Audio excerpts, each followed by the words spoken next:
start recording right here, and then I'm gonna start streaming, and then I'll do a little intro, and we'll say what up. Here we go. All right. All right, all right, all right, all right. Welcome to the drum stream, everybody. We have guest hosting today, Kevin Higuchi from San Diego, and our Hey. special guest, Korey Kingston Horn, all the way from Oceanside, California. But we all know we used to call it San Diego anyway. Korey Horn is the leader of the drum brigade, fearless leader, as well as you can tell by all our shirts today, we're repping the drum brigade gang out here. And yeah, so you guys, I'd love to just kind of open up the convo here and ask you all, and then maybe Korey first. What's filling your bucket, man? What's good? Oh man, I don't know. It's been good. It's been a busy couple weeks, a couple months, whatever, but just kind of I've kind of full on settled into this whole pandemic life, and things have changed a lot as a drummer, and like going from a full-time gigging drummer, touring, fly out dates, local gigs, all that stuff, to just absolutely nothing. It's been quite a change, but it's good, That's so, focusing on Drum Brigade and teaching and releasing a record and, hanging with the fellas, doing this kind of stuff, and, always brainstorming, thinking about new things and all that stuff is kind of what's taking up all of my time. Boom. Say cheese. And so that's what's filling my bucket these days. That's great. Just growth mindset in a positive way, and trying to bring that to the drum world. Heck yeah. Oh, I just took a horrible blurry picture. What up, Justin? Dang, everything is overexposed, you guys. Anyway, yo, Kevin, what's filling your bucket, man? How's your quarantine? My quarantine's good. Like few things are getting back to normal. I got some gigs here and there. I've been actually blessed. I had like this my weekly gig that actually, because of the way the restaurant was designed, like we were playing it like a lot. Like I had a big stint from like May, and then it stopped in December, and then it started up again after that second lockdown. And to be honest with you, I mean I think I've been a little more reckless than some people, because like I just wanted to live my life. I didn't want to like sacrifice my life, you know what I mean? Like you can't get time back. But fortunately, I seem to be fairly safe. I've never tested positive, so knock on wood. But everything else though, like same with Korey, everything has kind of changed and pivoted a little bit, but like I've enjoyed the pivot, you know what I mean? Like a lot of being able to work from home, remote session work, doing fun stuff like this. And yeah. Yeah, I feel like it's been, if you go back now about a year ago, right? Everyone's doing our year ago posts. A year ago I was panicking, and low key, you guys, though, I was panicking. I was like, Oh, yeah. man, like, Absolutely. what the heck are we gonna do? But going forward, and here I am a year later, like, the fact that I'm still have a roof over my head, I'm still like, I'm cooking like a lot of good food. I'm not eating a lot of bad food, which is great. The positives are there. Like, if I can't afford to go out or there's no restaurants open, not that I would go in a restaurant right now, because that's kind of weird. But I would go in an outdoor restaurant like the Madison. Let's just be clear, outdoor restaurant. What that might be kind of tight, but man, I've been doing the same stuff here. Like, I think the result of the pandemic was obviously this drum stream, which is huge and been very fun. By the way, this is episode 9, you guys. Episode Nice. 9. Very nice. Hey. Nueve. Ooh. Yeah. Just before the double digits. Yes. Yeah, one away. So yeah, you guys, it's been really fun, and it's been awesome to get all my friends on here, and it's just so cool that, like, I mean, as I'm, I don't know, as I just realized, like, all my friends are just sick drummers. It's like, so I mean, like, far and few, like, just so like the reach, the internet has gotten bigger to me in this past year too. Like, when you like finally, I mean, if you're scrolling all day or whatever, and you just see all these people that are out there, I think, like, the more time you scroll, the more time you actually, like, okay, I'm just gonna say what up. I'm gonna say hi. I'm gonna, like, try to interact. Like, if I'm gonna go, on vacation somewhere, you know, I'm gonna like throw it on my story or something, be like, yo, where are you there? Is there anyone I know in this town? It's like same when you go on tour, you know, you're just like, hey, gonna be in New Mexico tomorrow. Is anyone there? You know? So that's just the Yeah. fun. That's like the fun and scary part of the internet, obviously. But Dude, for real though, like I don't think I did it before the pandemic, but I was like sheerly so bored that like when I'd go on Instagram during the pandemic, I'd be like, you know what? Like I'm gonna drop a DM to this person, and they would answer back like, 90% of the time, dude, because they were just as bored as I was, right, and it was cool. I got to connect with people that I like, I kind of revered because of what they're doing musically, and some of them have like huger social media followings than I do, so they feel kind of out of reach, but at the same time, they're like doing the same thing we are. You know what I mean? And it's been I nice. Speaking about like changes, like a couple things that have like really changed for me over the past couple, over the past year, especially, as the way that I started off this pandemic and quarantining was so different from the person that I am now. Like I went from just like I don't got to be anywhere and like kind of drinking every day and just being like pissed off that like not everything is going my way and I can't work right now and like, but kind of loving being home and just not doing nothing. I went from that to like really trying to show up in a different way. And I use that word a lot in a lot of things that I do, showing up. Like for drummers, we have to, to keep your gig, you got to show up. You got to be on time. You got to show up prepared. You got to show up, with a good attitude and all that stuff. So I kind of tried to start thinking about, man, like how do I show up for my day even during a pandemic? Like, and so yeah, man, some stuff stopped, some stuff started. Like I stopped drinking, I stopped like eating bad stuff. I've been on a health kick for years, but like started waking up early, started practicing. I mean, that's like been on the checklist of like, man, I should practice, but like I'm just like, whatever, I'll get to it later. yeah, And like it's been like a daily occurrence where it's like this is part of my routine, and man, it's been insanely good for my mental health and for the way I run my business and the way that I show up. It's just completely different. So it's hard sometimes. I have my like peaks and valleys of like my days where I'm low and I'm just like, man, I don't know what I'm doing. I don't know why I'm doing this. Does anybody even care? And then there's days where I'm just like, man, I'm like helping people or like just like, yeah. So that's been a big difference for me, I guess is what I'm saying is,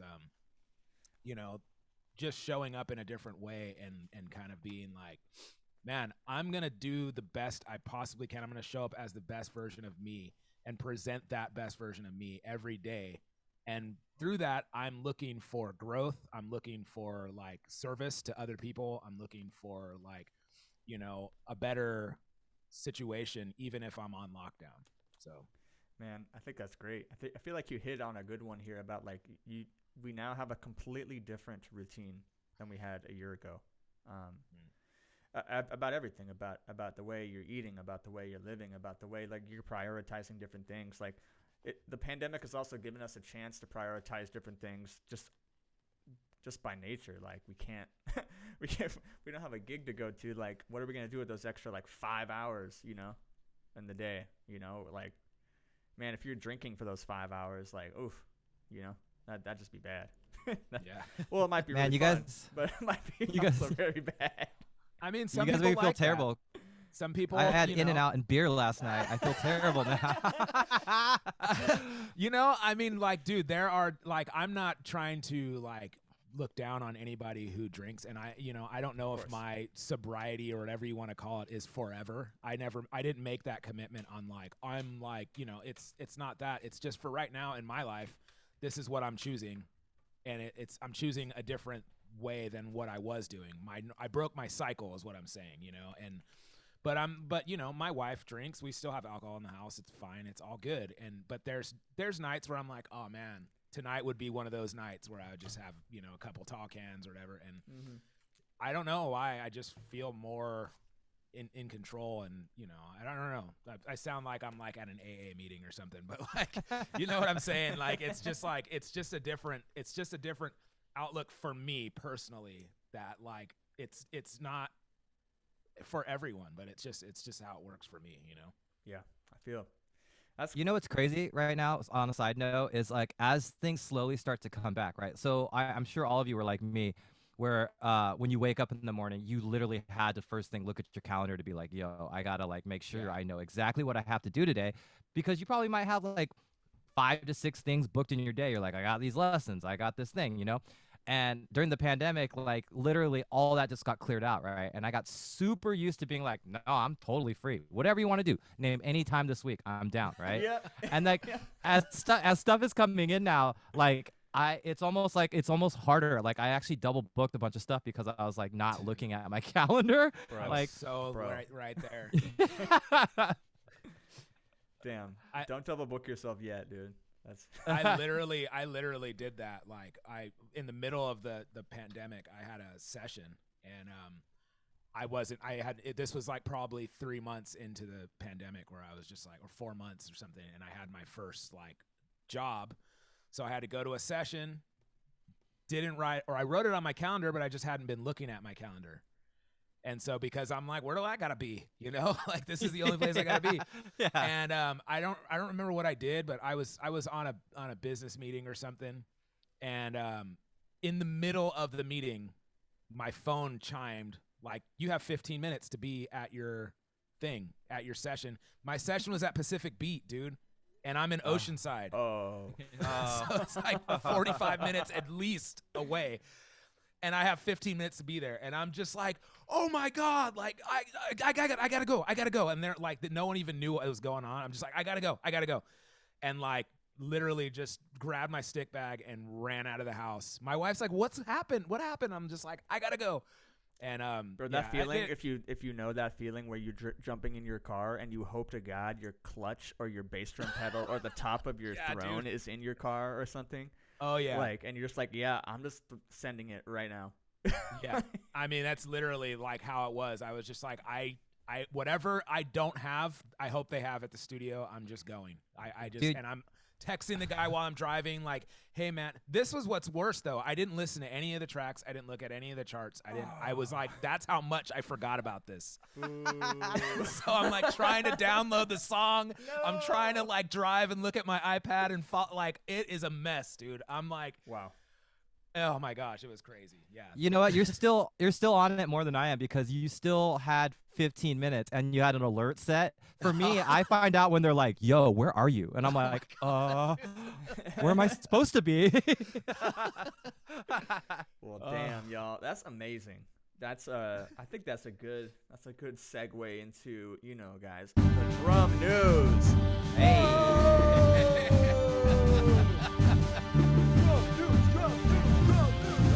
Drum news.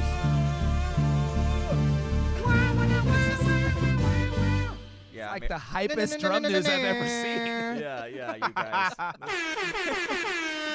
Yeah, I made that whole song up. I made that whole segue up. Okay, I'll take all the credit. Anyway, you guys. Jazz. Yo, jazz, baby. I went to jazz school. Dang, dude. All right. Biggest news and drum news, obviously, you guys, is the Grammy Awards, and your guy Anderson .Paak won best melodic hip hop this year. Obviously, let's even go a couple of days before the Grammys when Anderson .Paak and Bruno Mars dropped the Heat Silk Sonic.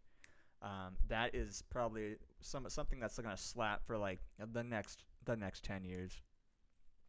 It's also important to remember that you know, everyone wants to get on the sickest drum companies, and maybe Korey might have some things to say about this, but Anderson .Paak also switched over. You guys, he left and he went to Ludwig, and he's playing Zildjians now. So Armand is not rolling in his grave. He is probably like dancing in his grave about it.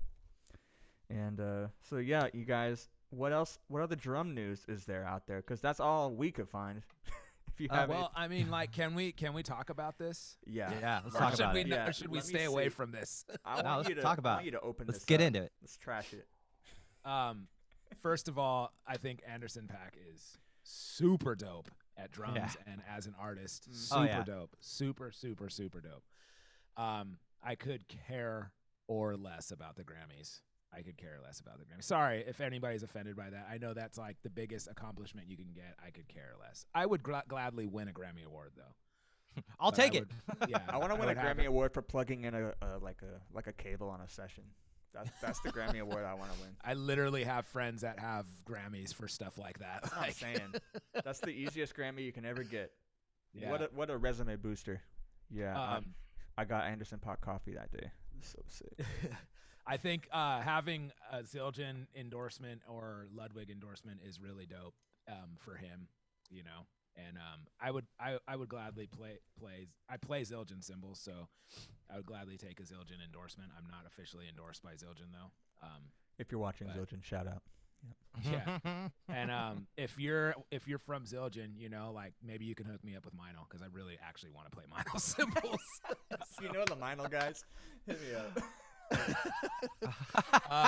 I love my Zildjian, so I've played Zildjian my whole life. But you know, I don't know, like, yeah, that's cool.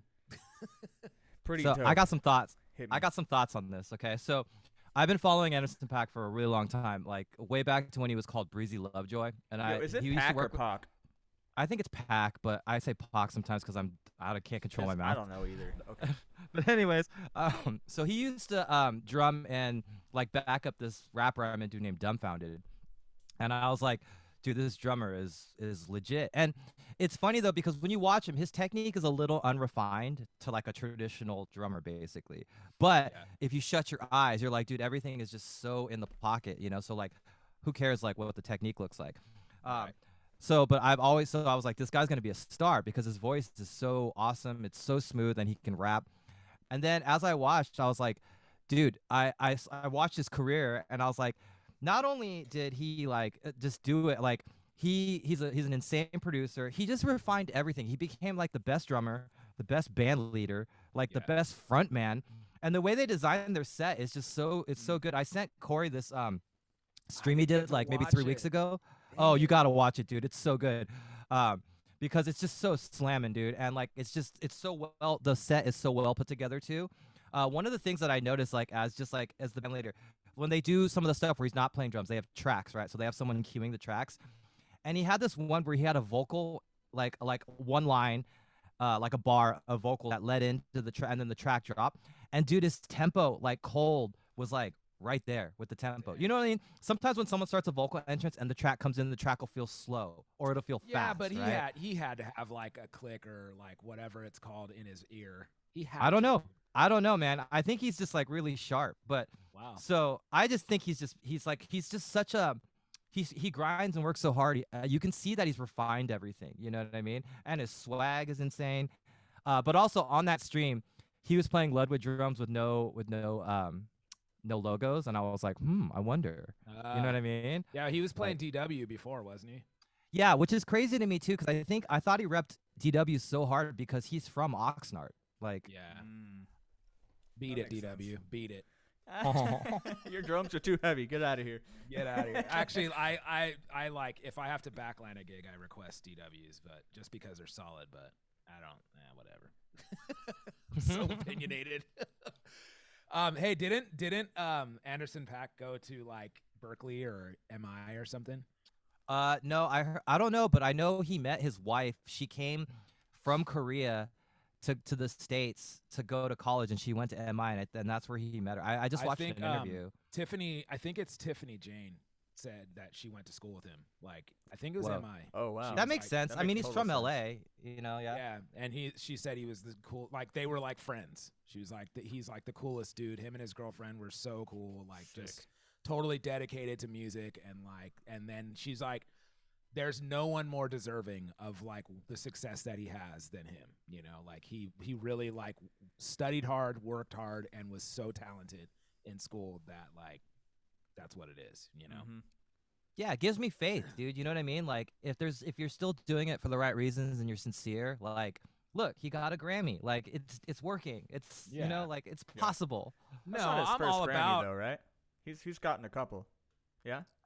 Maybe, probably. I don't know. I He's mean, had maybe to, the dude. stuff with Kendrick Lamar. Maybe I don't know. Yeah, but like, Ooh. dude, he's just like he's killing it right now. The way I look at it right now is when I was watching Donald Glover. Like, do Childish Gambino, be in Star Wars movies. You know what I mean? Like, just like crushing the world. And it's like, dude, get it, man. You're inspiring me. You make me want to be a better person and a better musician. So I'm all props. about that. Somebody that is an actual true musician, like winning Grammys and like, you know, like when I see like Robert Glasper or Jacob Collier or like, you know, Anderson .Paak like winning Grammys, I'm like, those are the people who should be winning Grammys, you know. But like the bigger, you know, the pop star kind of fabricated person winning the Grammy when they didn't write the song, they you know, melodyne the crap out of their vocals so that they can be in tune, and they're winning Grammys and making millions of dollars, just makes me want to get on a soapbox, you know.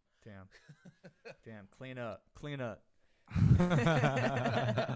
Yo, but like I'm thinking, like, you know, as soon as I saw that that Silk Sonic come out, I saw that first video they dropped and I was like, oh my god, like the world's gonna blow up just because, like, I mean, the world's already in love with Bruno Mars, and like I think I mean, maybe I'm like overshooting my thought of the world here, but a lot of people don't know who Anderson .Paak is. Like, Crazy. Like, and it's weird because he's been around for so long. Like, the first time I heard Anderson .Paak was I heard him on the Kaytranada record. Yeah, Glowed Up, dude. Yeah. Oh my god, first off, I loved that Kaytra record, but then I heard Anderson .Paak and I was like, everyone was talking about him, but I never knew who it was. You know, I'm like, what the fuck? Who is this guy? But then, you know, obviously then the Tiny Desk came out, and I'm like, whoa, he's playing with Free Nats, and I'm like, what? And yeah, that was killer. It just I mean, and I'm pretty sure that's one of like the most watched Tiny Desk concerts on. It's like well over like many millions of plays. Yeah. Also, isn't that awesome too that when his career started taking off, he didn't just ditch his homies. Like, he's like, no, we're all doing this together. Oh yeah. Like, the Free Nats are like his boys from back, you know, like way back. And so he's just like, you know, you hear this so many times in cases where it's like you have the star and then they're like, well, we're gonna, you know, you're gonna blow up, but you know, we're gonna package this whole thing for you. And he's like, nah, dude, I got my fam and like I'm providing for them, you know. Yeah. Which is so awesome. Damn, yeah, Louis in the house. Oh, what up? Hey. Lou. Look at this emoticon, dude. That shit is so good. Those are yeah. I gotta make one. Man, I'm trying to become what's it called? Like the next level on Twitch so I can get my custom emotes. He's got a new one. Dang. Oh, yeah, Lucky, it's like man. He's got like another one. sincere. Oh.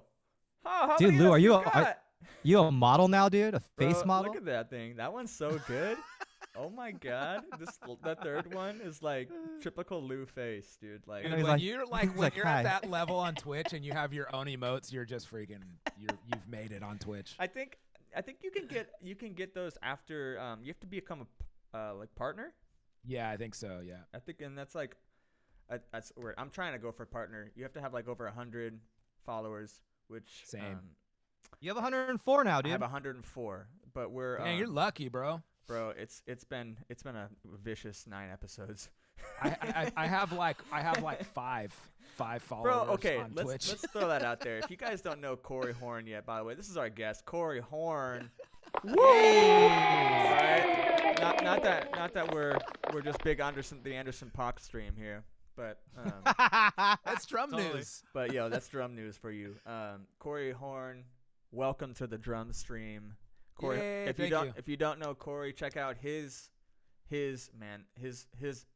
behemoth of a company called the Drum Brigade, which is what we got. Yeah. We got the Drum Brigade shirts on. Twinsies. Because we're all part of the brigade.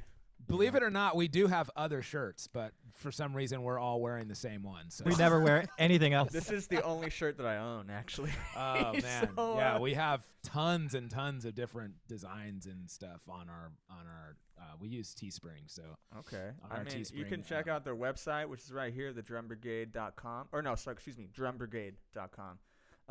So maybe, yeah, Korey, before we get into your company here, and which is on Twitch and Instagram and everyone, so everyone in the chat here, make sure you go follow all that stuff. That's fun. I would love to know, like, what, this is a typical question. Here we go. What and how did you come to drums, or did you come to music first, or give me your story, man. Yeah. So this is me personally, not Drum Brigade, right? Like just Yeah, how I want to got know the into music. Korey story. Corey So story. a long, long time ago in a land far, far and away. Okay. I'm just kidding. I love it. I love it. No. What? um, dude, it's so loud on my end. Oh, I'm sorry. Thanks for keeping it major too, dude. Positive. Dude. You were saying? Oh my gosh. So I think I'm one of those guys, man, where like a lot of drummers, like I don't ever remember learning to play drums. Really? I just always did, you know. And my dad's a musician, my dad's a singer, and so we just released an album together. Hold on, before I go any further. Here we go. There we go. Shuffle and bang. Yeah, Pops is on it. Shout out to Louis. We recorded it at Louis' spot. Louis recorded the first session. Dang. Anyways, he always had drums at the house, and from his drummer. And like, believe it or not, man, I didn't even know my dad was in the band. Like, I was just watching the drummer the whole time, like as a little kid. And so, but the story is, for me, like my mom and dad tell this story all the time. They say that like when my mom was pregnant, they didn't know if I was alive or like stillborn. And wow. They're like, you didn't move for like a while. And then we went to a club and walked by the speaker. And as soon as we walked by the speaker, my mom's stomach looked like aliens, dude. Like just like I was trying to come out, like I was drumming in her stomach, apparently. And so they said that they just knew then, like before I was even born, that I was going to be some kind of into some kind of music, you know, like I was feeling the music. So then growing up, my dad was the singer in some like pop band or rock band or something. And I was just watching his drummer the whole time. I didn't even know my dad was in the band. And then I just couldn't, like, I was just gravitating toward the drums that were set up in their practice room. I just wouldn't. My mom was like, stop, leave those alone. And I just, as soon as she wasn't looking, I was back in there trying to tap on anything I could tap on. And so she just one day she just lowered the drums for me and then just let me play him. She's like, I can't fight this. He's dying to get in there. And then I just started playing, just picking it up by ear, you know. And then so you had a kit already in your house because your dad. Yeah, it wasn't dad mine. Had like a rehearsal room or something. Yeah, it was like they had like the garage was like converted into like a game room or something, and then they converted that into their practice room. Ah, game room. And so yeah, it was something I don't remember. I mean, I was like 2 years old or 3 years old when that was going down, but and then so I stopped playing when my dad quit the band, and I didn't have any drums in the house, and I thought, you know, like something's missing in my life. But I was like, this was like from when I was like 5 to 12 or 10. I was just like, something is missing and I don't know what it is and I can't figure it out. And like, it was like anything I could tap on, I was trying to tap on. And so finally I just started begging my dad to get a kit. And he was like, okay, if you really want to get a kit, then you got to work for it. And so I worked during the summertime with my friends and sold my bicycle, which the only thing I love almost as much as drumming is biking. Dang. And so sold my bike and then bought a kit from a garage sale that I thought was a Pearl kit, but they put a Pearl kick drum head on it. It was a CB700. No, the CB. That's everyone's first kit. Damn. Yep. And I mean, it was like I was allowed to play after I did my homework, and I could play till 8 o'clock. And so 7:59, I was still out there playing like to my dad's records and stuff. And hell yeah. And then like after that, I just got like my dad started seeing I was getting a little bit more serious about it. And then I met a kid at school that had a Sabian jacket on, and he was in the locker room, and I was like, "Hey, are you a drummer?" And he's just like, "Yeah." And I was like, dang, me too. And then we were just like totally cool. We're still friends. His name is Jules Rodriguez. Amazing drummer. But anyways, he's like, yeah, my dad is a drummer. And I was like, oh, who's your dad? And his dad was Art Rodriguez. He passed away, but Art Rodriguez was the drummer for Manhattan Transfer and B.B. King. And And so my dad said, go ask him if his dad gives lessons. So I did. And then I started taking lessons with Art Rodriguez when I was probably like 13. And, so did you start taking drums seriously around the time you started taking lessons, or was it like your parents didn't force you to take lessons or anything? No, my parents didn't. My parents just kind of let me. Gave you the idea, rather. Yeah. They just kind of. My dad just. It was up to me, you know. And then when I started showing that I was getting a little bit more serious about it, and like I was taking it more. Like I love. This is not just like something that I like to do. This is something that I need to do. I need to get that feeling out. He started helping me get a better kit. You know, we drove to Vegas to buy a Yamaha kit, and him and my uncle, my uncle, and my dad, and it was like, I still have like it had it was like 10, 12, 13, 14, 16, 18, 24. It was like a huge kit. Damn. And I still have the 18 from that kit. It's a big Bertha right there. Yeah. The 18 floor? 18 floor, and I converted it to a kick drum. Oh, how did you do that? I didn't know what I was doing. I just ordered the part. This was like before you could just go on Amazon and order the part. So I went to Guitar Center, ordered the hoops, paid way too much, got whatever 18-inch like heads, like kick drum head I could find, and then I drilled out, bought Yamaha spurs off of like probably from Guitar Center or something. Drilled them out. They're all uneven and lopsided, but it is what it is. Sick. So yeah, and then after that, you know, I got my first gig, which was like with a country like Western artist. It was like construction, like traditional country Western music, and then Train beats. Then started playing in a blues band, and then I started gigging like a lot, where I was gigging like 2 to 4 times a week just locally. And where were you? Where are we geographically in this part of the story? I'm out here. Like I was in Marietta and Temecula. So I'm born and raised California. Born and raised in Marietta or Temecula? Yeah. I technically Wildemar. Yeah. Just say Marietta, bro. I don't know where you're talking. I'm kidding, bro. I'm kidding. That's why I say Marietta, Temecula. Gotcha. North County. Yeah. South Riverside County. So like the 909, you know. What's up? And then so then that just progressed to like my mom didn't like me having that kind of job. She's like, you need to have a real job, because she didn't like me playing gigs late at night at like 14, 15. Yeah, so I had to learn a trade. So I went into construction, but through there I just kept my music career going and learned. I basically became a carpet, like a flooring contractor. And hated it. But then that's what progressed into me. I started playing. I loved ska and reggae since I was 12 years old, and so was always playing in that kind of music, you know. And I got in a band called the Rhythm Doctors, and that was 3 members of the Agrolites, and then some other guys. How did you meet them? So I was playing in ska bands. I was at every ska show I could possibly go to, and every reggae show I could possibly go to. So you came up in ska like in the heyday then, like the 90s. Fuck. Yeah. Up there too. You can go to all the OC shows and right. Yeah. Bro, and I wasn't really allowed to go to shows like when I was that young. But when I started getting into Rhythm Doctors, I was probably like 19, and I was already out. I was already married, and so I was just going to every show.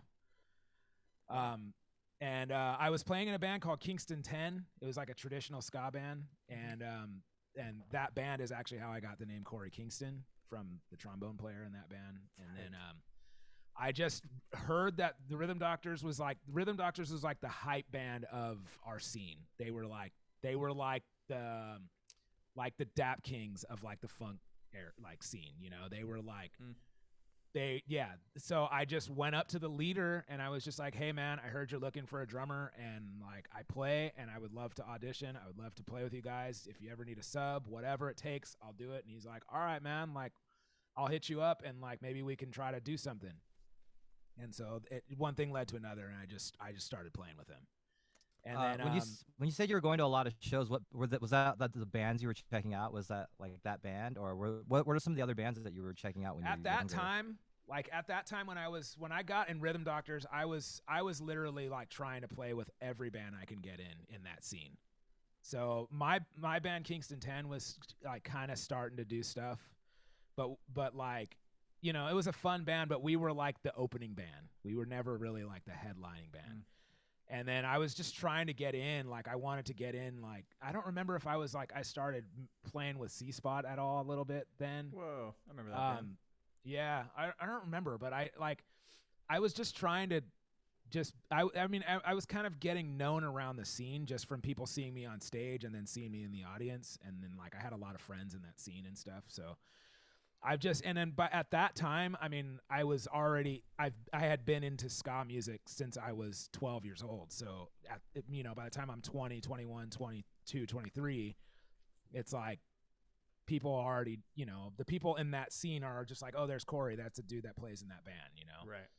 And so, but anyways, Rhythm Doctors split up, and I continued playing with the new version of that band for years. And then the other guys that got kicked out, which was Brian Dixon and Jesse Wagner from the Agrolites, were like, hey, we're going to start this new thing, and we're going to do all the old music that we used to do in the Rhythm Doctors. And I was like, I'm in.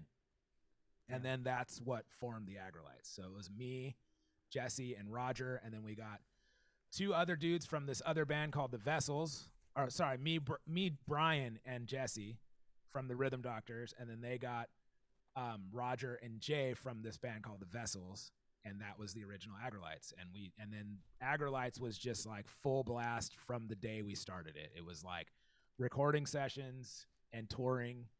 We did the first tour I ever did was with Agrolites, and I had done like flyouts and little weekend or week gigs, you know, but the first like time I jumped on a plane and went out of the country was with Agrolites. The first time I ever went on a Europe tour, you know, Canadian tours, South America tours, like all that stuff was with Agrolites. And it just, the ball started rolling from there, where it was just like, now it's like I'm getting recognition in that scene from the Rhythm Doctors, but the Agrolites have had some stories that I've talked about on my show that, you know, things that have happened that put us kind of on the map and like brought attention to us. And not to mention we had like a really great show, a really strong show then.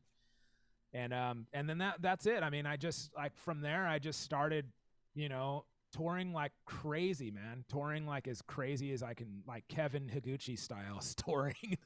You're home for a few weeks and then you're gone again, you know. And then once I quit Agrolites, I was like, I quit first of all to get married, and then a month after I got married, I shattered my ankle, kick drum foot. Doing what? And kick drumming? 909, bro. Kick drumming? Were you kick drumming?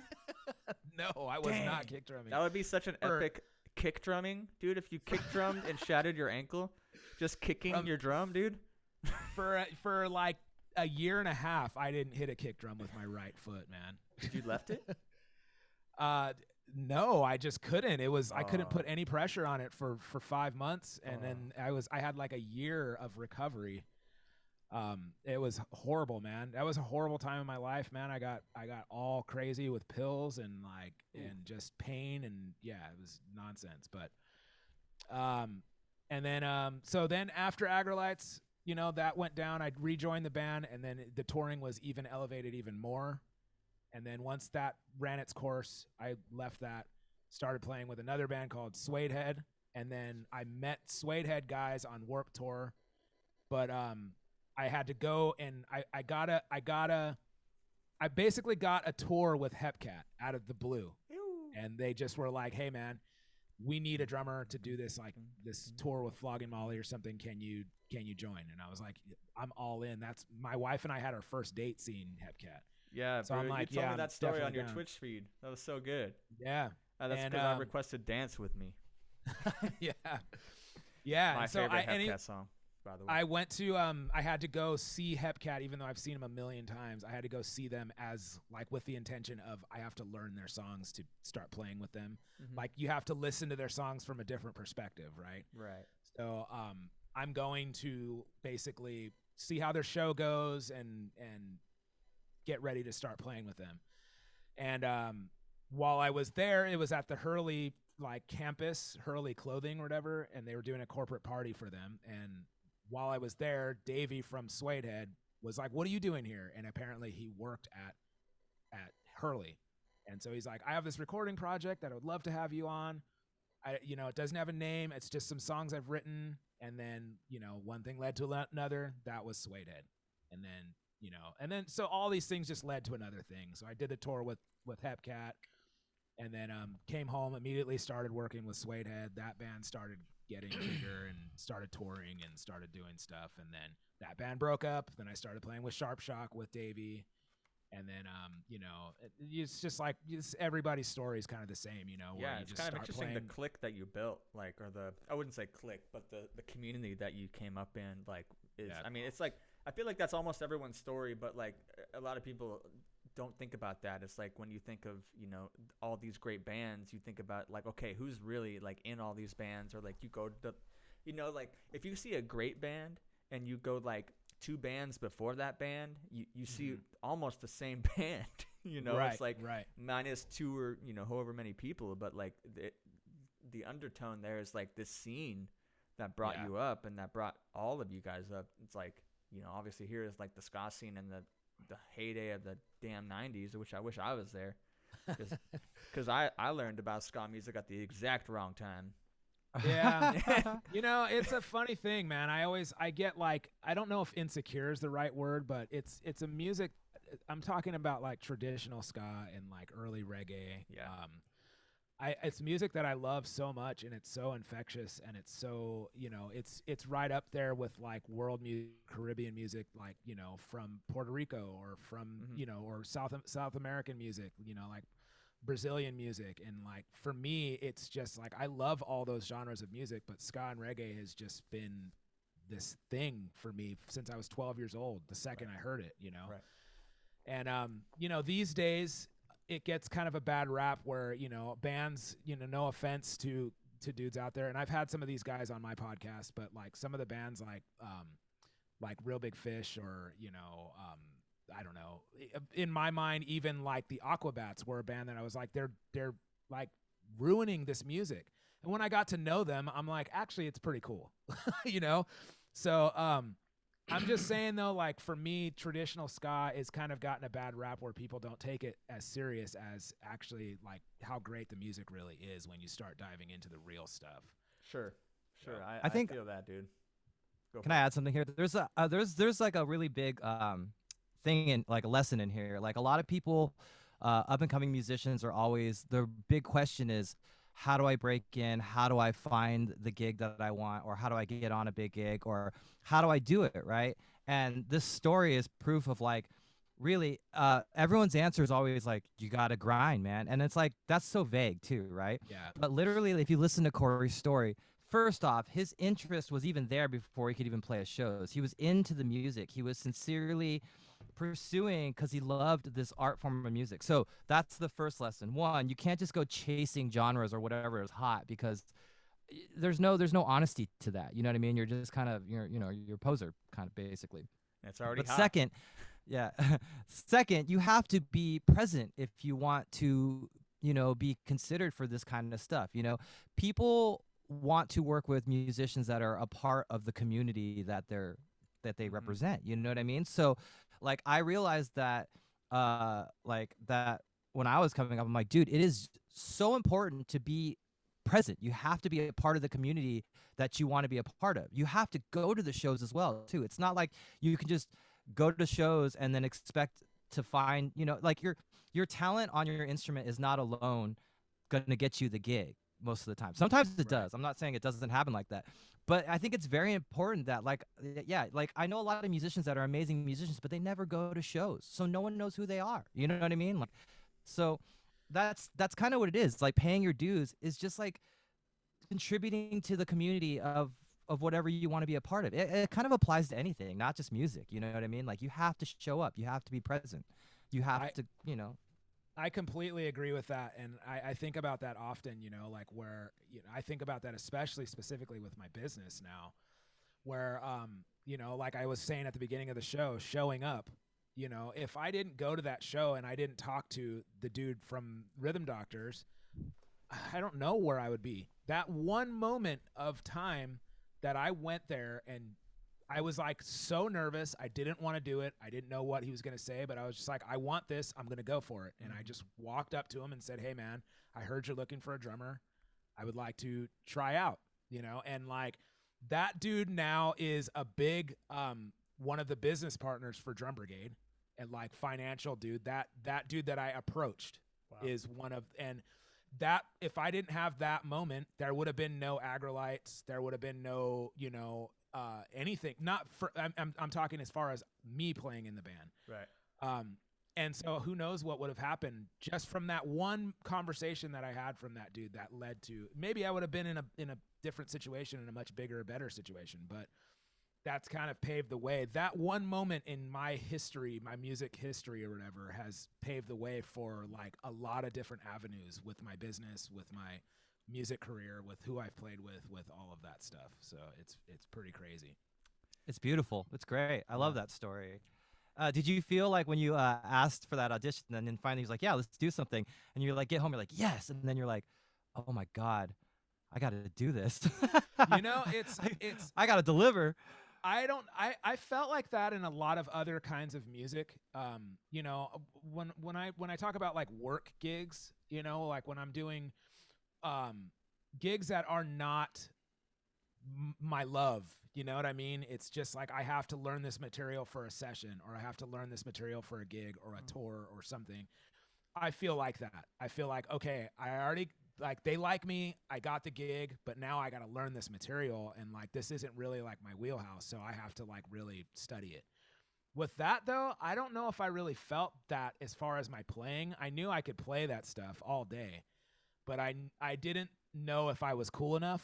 If that sounds if that sounds like reasonable, that's like, were you the young guy in that band? No. Or were you like in the older tier? I wasn't the older, but I wasn't the younger. Okay. Jesse was the guitar player in that band, and he was the kid. So he was like 17, and everybody kind of Whoa. picked on him and made fun of him, and like not made fun of him, but he was like they picked on him because he was the young guy. They were always playing. If there was ever a practical joke to be played, it was played on Jesse. That's the 90s, baby. Yeah, and so, but there was guys that were the dude that put the band together was like way older than me. He was I was in my 20s probably. Like I was probably 20 years old, 21, and then that guy was like in his 30s, and I thought he was like super old. So Damn. Dude, that LA ska scene too was like, for me, coming from the Bay, it was like pretty intimidating too. I was like, yo, these dudes, these guys take it seriously. yeah, And I mean, that was the epicenter, bro. Like, yeah, it was pretty mean, exclusive. The Bay had and still has Asian Man Records, which is like, you know, Skank and Pickle, and like I'm trying to think of like other Bay Area. I mean, what was this band from San Jose? They were really like a big trad ska band. I know a bunch of bands. Gilbert from Fresno. Gilbert knows who they are too. No, Fresno. That's what I meant. Who's that band? Oh, Oh, Fresno. let's go. Most Let's go. Hooligans. Let's go bowling. Let's Go Bowling. Yeah, they were from Fresno. That was my favorite band in high school. Me I too. love that band.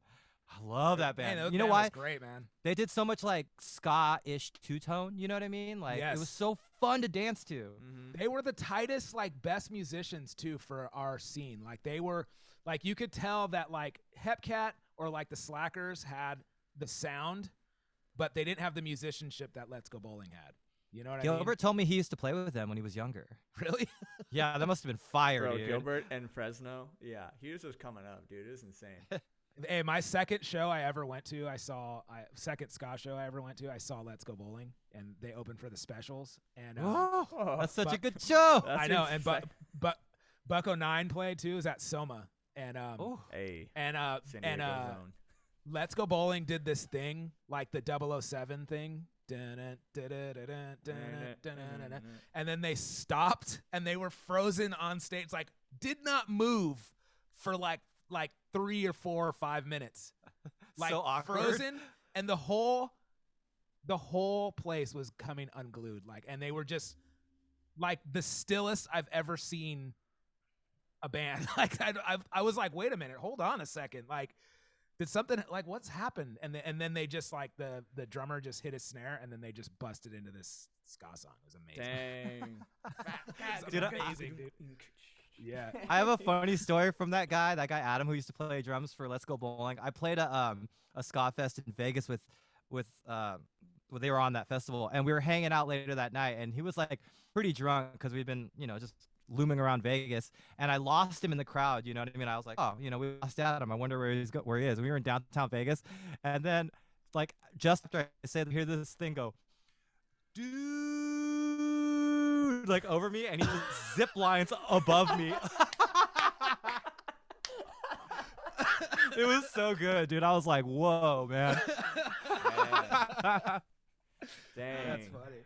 Oh, Dude, man. yeah, I think this is a cool thing to ask. Like, yeah, what was your first? I mean, we kind of already said this, but what was your first ska show, Korey? So I remember it like it was yesterday. My uncle Mike was really like, he's who got me into ska, and so he's my older uncle. My mom's youngest brother. He was into Fishbone, he was into English beat and all that stuff, and I just thought that was my uncle's music. And then when I started discovering music, I was like, I just thought it was cool because, I thought he was cool. So I went and stayed, the weekend or whatever at his house, and I think it was in Long Beach. And I didn't know, like, ska was still, like, around. I thought it was, like, older music from or from a different country or something. I don't know what I thought. It was a 12-year-old thing, but I was like, I really like ska. I want to get into more of that music. Can you show me more ska records? And then he's like, yeah. And then I got in his CD book and started pulling out stuff, and he's like, like, listen to this band. This is Hepcat. They're really good. This is Let's Go Bowling. They're really good. And then he's like, well, we should just go to a show tonight. And I was just like, they have shows with this kind of music? Are you kidding me? And then he's like, yeah, let's see who's playing. So they dressed me up. They gave me a Fred Perry to wear and like monkey boots. And I was like, this is what people who listen to ska, this is what they dress like? Polo shirts and like boots? And he's just like, yeah, you look like you fit right in. And so I'm like, okay. And I went to this show, and everybody was dressed the same, like with Fred Perry's and boots on. I'm like, oh, okay, I fit in.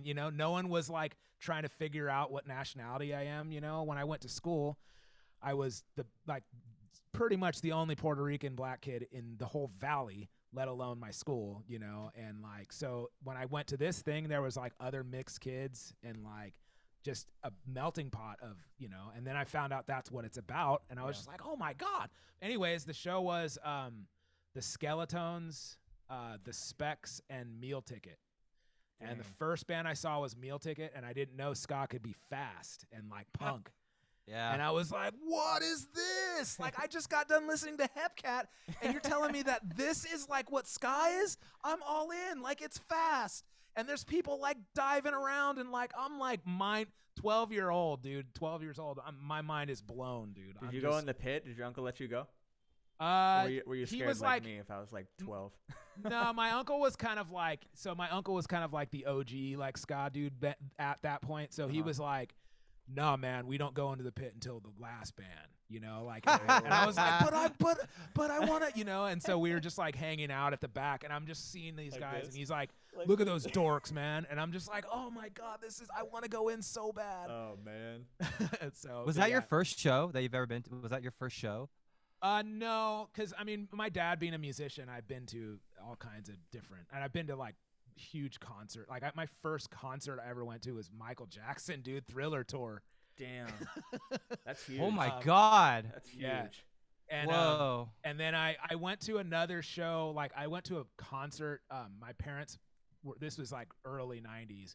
My parents were into this singer called Basha. She's like from she's like, I think she's Russian or something, but she sings Brazilian music. I know, it's weird. But we went to see her at the Verizon Amphitheater, which was like I don't remember what that place used to be called. Something Meadows or something. Irvine Meadows. Irvine Meadows. Huh. And that was the gig that I saw that I figured out that I want to be a professional drummer. Like the lights went out, they walked on stage, the crowd cheered, they started playing, and I was like, oh my gosh, like this is what I want to do. I didn't know you could be a professional drummer up to that point, you know. Damn. I was like, I guess I'll just be a farmer or something, you know, like I didn't know like Dang, yeah. I didn't know you could be a drummer. And so that Basha show is like, I want to be a drummer. Like I want that. I want to jump on stage and everybody cheer and then I count off the song, you know. Dude, Matt, what was your first show? my first show was I got to see the Mighty Mighty Boss Stones on Side Stage Soma. Ah, That was my Side Stage great band. Soma. Side Stage Soma, Boston. That was Whoa. also the first night I got to crowd surf. Nice. Honestly, I don't even remember who the opening bands were. Oh, I do. Youth Brigade. Oh my gosh, love them. And I think it was Youth Brigade and some other band, but it wasn't like a ska bill. But the Boston's were headlining. It was like a bunch Yeah, of punk bands Boston's are below. dope. And yeah, I got to crowd surf that night. I learned how to skank that night. It was big, dude. It was like a big little show. I was like, holy hell, like, cause you know, like, if I'm like coming up and like, I got this, I got the X Games '98 soundtrack when the X Games came to San Diego, Yeah. and maybe it was '98, maybe it was '99. I don't know. It was I got an X Games soundtrack, and the impression that I get was on it. But I was at the age where I didn't know like what any bands were, and I didn't know like, you know, that each band had their song or whatever. So anyway, as soon as they played that song, I was like, holy hell, like that's this band. And I was like, Yeah. what? And from then on, bro, I was like, yeah, like this is what's up. I'm going hard. That's My cool. first concert though was Newfound Glory. Oh, nice. Newfound Glory at Coors Amphitheater Very cool. in the Wow. stands. Nice. Not that tight, but equally as interesting. Anyway, well, sick. What about your show? What was your first show, Kevin? So my first like big concert I went to when I was like 13, we went and saw Primus at the Greek Theater, which was pretty sick, and Dang. Mike Watt opened, so that like blew me away, and that pit was like pretty violent too.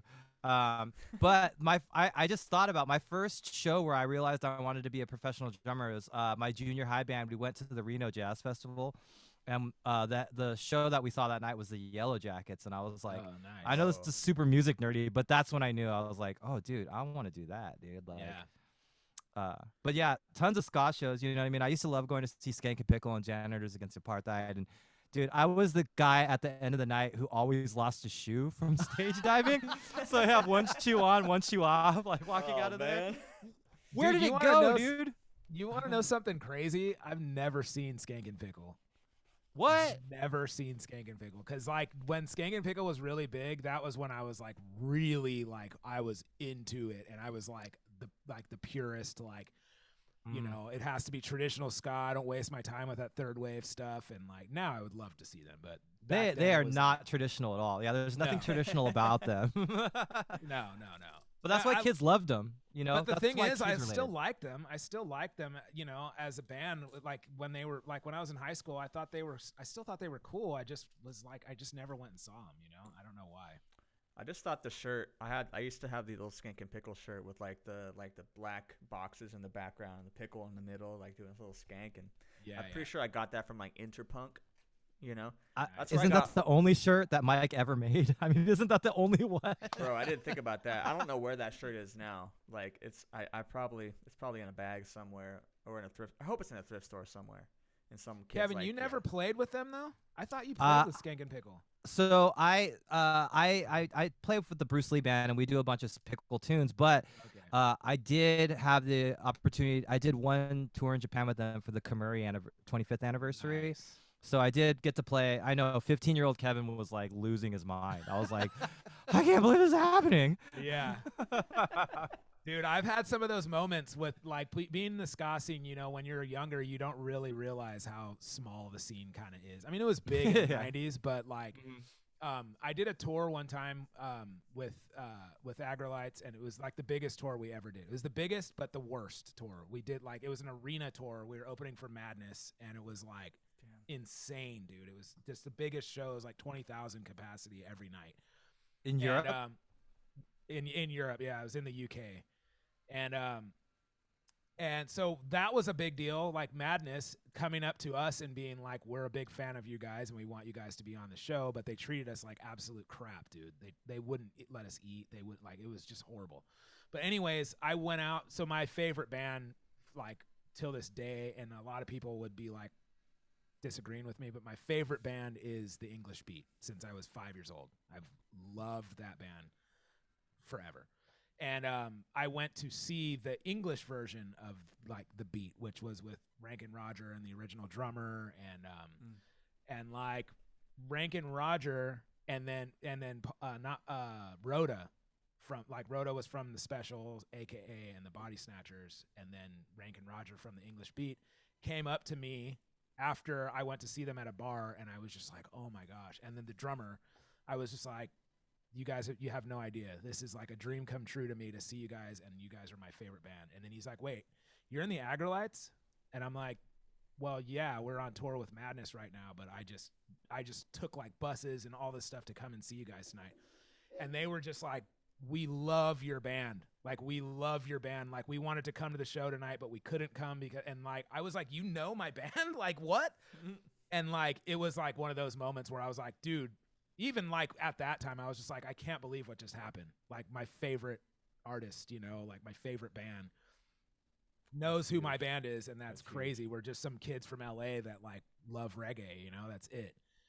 And so that was one of those moments for me where I was just like, man, it just like blew me away that, you know, these dudes that I've admired their band since I was 5 years old said that, you know.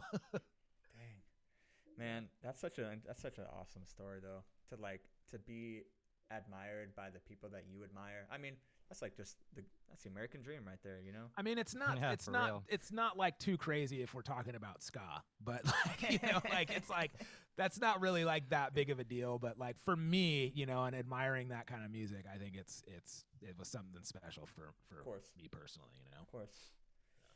Dang. Well, it's probably a good enough time to keep on going. I'm gonna do a little signage here for the people. Our snares. Yeah. So people crank your snares. That's we do have a side donation bar of the about section on our Twitch in case anyone's out there listening and want to donate to the channel. Just help us keep the lights on. We have a website, www.thedrumstream.com, which will put everything, including this thing, on our site. You can go back, check out the YouTube as well. That's fun.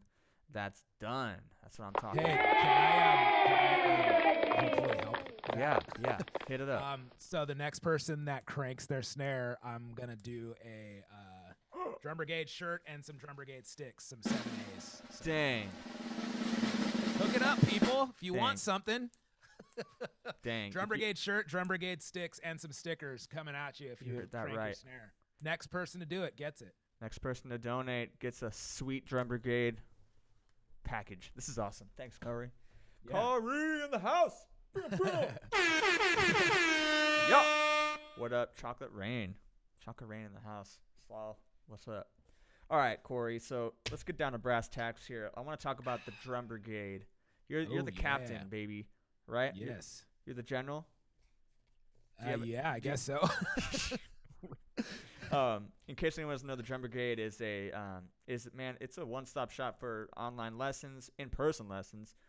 They also have a Twitch podcast, and they have a Twitch and a podcast. Both Kevin and I have been a part of that podcast as well. As you can tell, we have these sweet Drum Brigade shirts on. Yes. And they like to note that they do have more shirts than this. Yes. You can go check out. I'm gonna put it up here, drumbrigade.com, where you can find out all the sweet things that Korey will tell you all about. But I want to see, how did you, and what were you thinking at the early days of Drum Brigade, and how did that come to fruition? Man, that's a great question. It's I'll try to keep it short, but we No, we have an hour, bro. You can go as long as you want. Okay, so I'll give you the long and extended. No, the Drum Brigade, I there's days where I still am like, I don't know, but like I shouldn't say that because let me take you back. All right. Okay. So, stopped playing with. Sorry. This is the one I actually Dude. Do. All right, take us back, dude. Take us back. All right, there we go. All right. So, when I kind of was thinking about not touring anymore or just touring a lot less, and then thinking about I don't want to do like construction and flooring, I just kind of was thinking about like what I was doing at that time. So I was doing like flyouts, or I was jumping on different tours for other bands, and I wasn't doing too many local gigs. Mm-hmm. It was more just like, who can I jump out with? Who can I like fly out with? Who can I do like a corporate gig with? Like whatever. And I started thinking about, you know, some of the areas where our drum industry and our drum community is lacking. And so it started off with like products.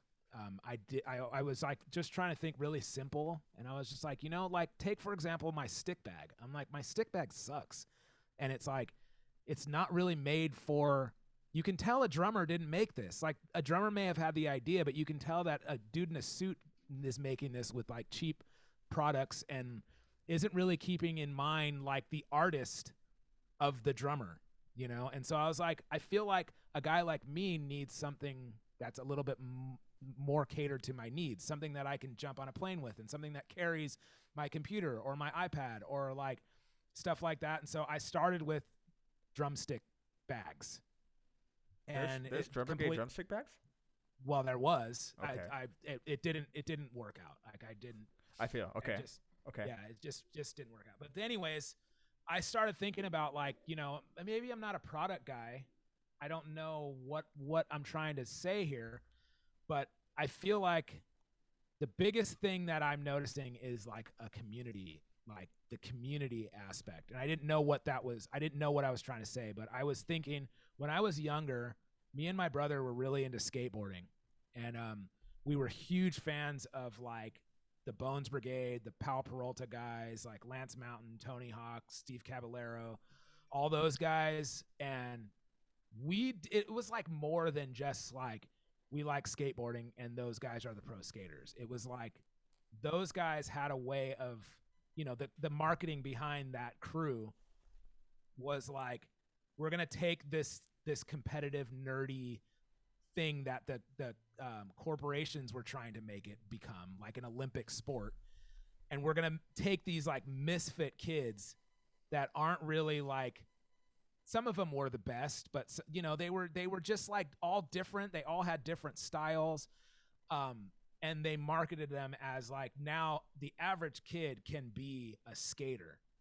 You know, it's not like we've trained to become this great, you know, Olympic sport. It's like these average kids are skateboarding in pools and doing these outrageous tricks.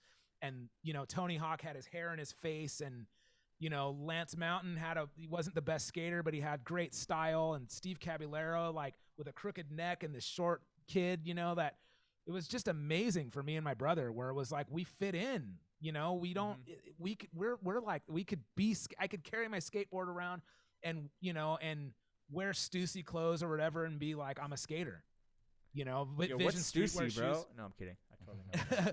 That's what it was though. This was like the 80s, you know. And That's so that for me was like, man, I want to like influence kids in that way. Like I don't know why there isn't something like that in the drum world, you know. And so then I started looking in other industries, like the Metal Militia is another thing like that. It's not the same like, you know, it's a different idea, but they still did the same thing. They took these misfit guys that weren't the best racers out of this like lame thing and created this whole movement of people that were like, yeah. And then they could black out their bikes and wear flat bills and, you know, dicky shorts. And now they look like they're part of the militia. Mm-hmm. And it's like this whole movement of freestyle motocross. I was like, why don't we have that? You know, we need that. We need that. I want kids to walk around with their drumsticks in their back pocket and, you know, and be like, I'm a drummer. I'm part of the brigade. And so so that's really how it started. It started off, that's where we started making the T-shirts, and with the hopes of like trying to build a community.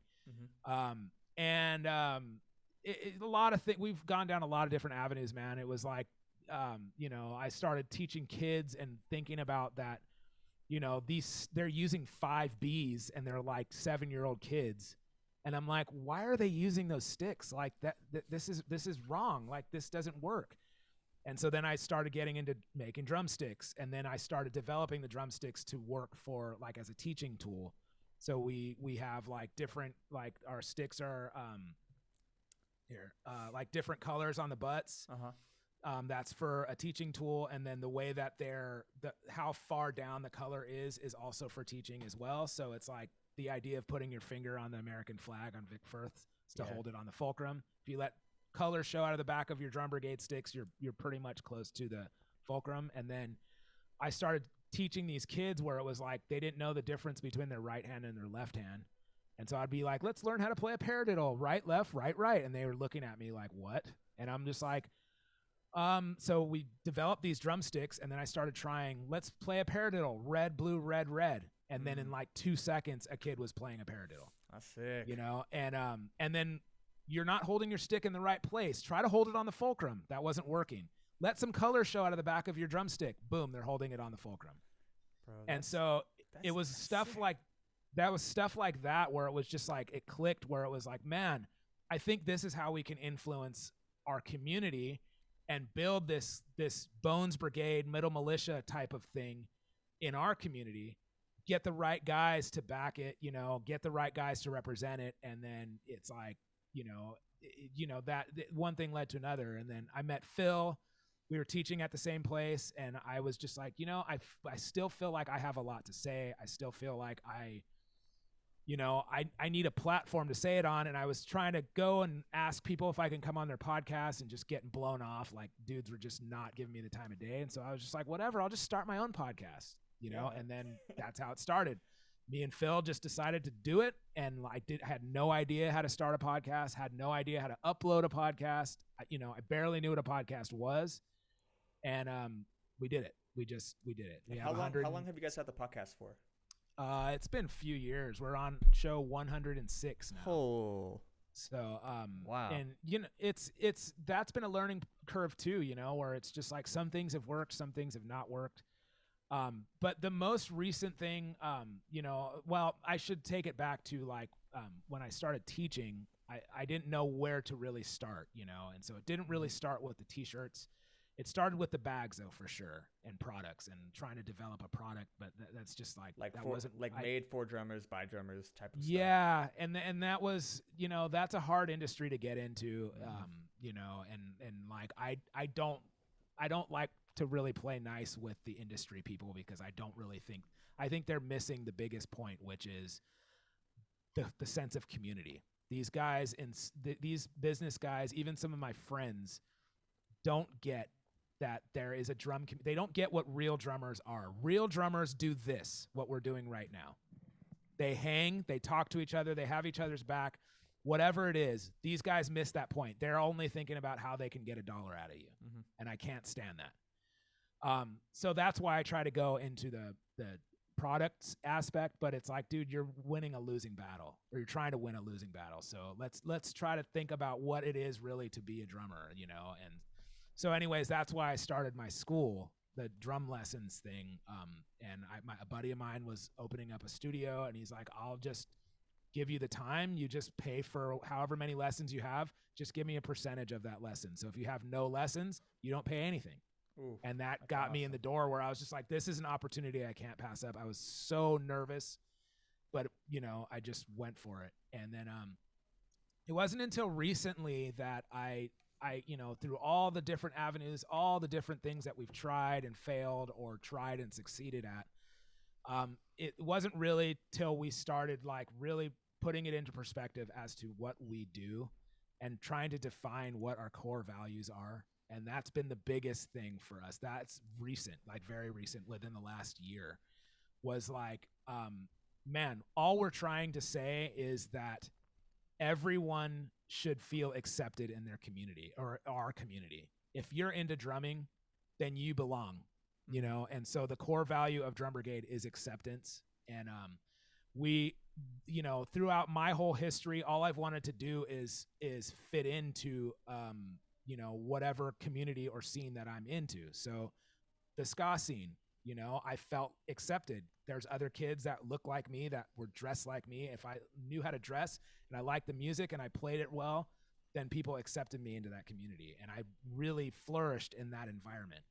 Sure. And feeling the opposite of that is something that I felt in the drum community, where I didn't always feel like I belong. I didn't always feel like I I'm up to par with my playing. I always felt like the weakest link, and there was often times where I didn't feel like I should even play because everybody in the room is going to judge me, or everyone in the room is going to play better than me. So I don't feel like I fit in, you know? And it wasn't until recently that I started really focusing on this acceptance and belonging, you know, core value, where I started discovering that when you feel accepted, or if you accept yourself, man, you really can flourish. You can really make progress, and you can learn and you can grow without limitation. And I've noticed that with my students, when they feel like they are a part of the drum brigade community and nobody is judging them or nobody is making them feel inferior, they just make progress like crazy, like rapid fire. They make progress. And so I started seeing that so much in our community, in our industry. I see that so much with teachers, where teachers start their lesson off by making you feel inferior.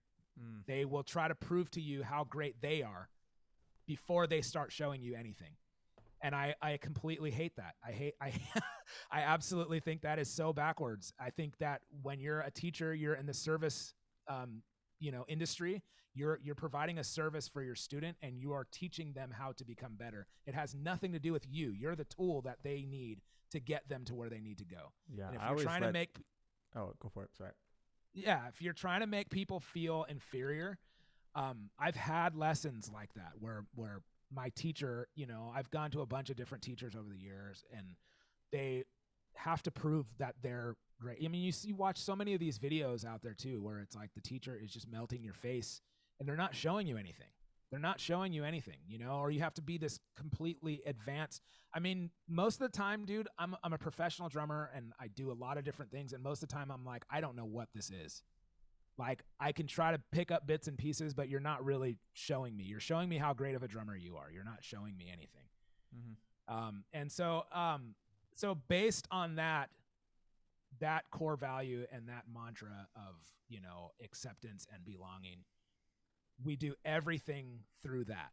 So Drum Brigade is, you know, we try to give drummers a platform or a voice on our podcast. We try to show people that you belong and you're accepted by our merch and our apparel. We try to help you get better and, you know, feel accepted and belonging in your community through our lessons. And those are the three main things that we do right now. You know, we have a ton of merch where, you know, you can show that in many different ways that you're a part of the Drum Brigade. And, you know, and then all the other side stuff with the, you know, the different podcasts that I do, or the live streams, or, you know, anything, is kind of everything is through that core value, the acceptance over, you know, or that camaraderie over competition, and acceptance and belonging. So that's essentially what Drum Brigade is. You know, when people really like still don't get it, then I'm like, yeah, we do drum lessons, we have a podcast, and we sell merch. And there's a bunch of irons in the fire as far as like a lot of video production and you know, all kinds of stuff like that that's coming soon. So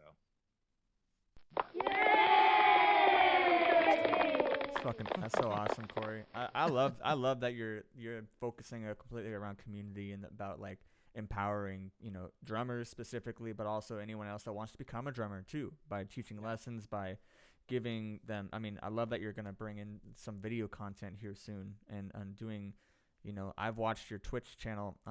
The Twitch channel, I know, is kind of a new thing for everyone, myself included, and it's kind of an interesting avenue to reach other people, but to also to I don't know, to give people a different spot to hang, you know. Yeah, I noticed that Twitch is it's a different thing, man. It's so, you know, I'm very new to Twitch, and I've been I started off by like streaming almost every day or every other day and just hanging out and playing. Which, by the way, I'm gonna be on Twitch tonight, just playing, taking requests, hanging out. All that I love stuff. that. I think it's the sickest thing ever, bro. That was Thanks, the coolest. Man. That was the coolest Twitch stream ever.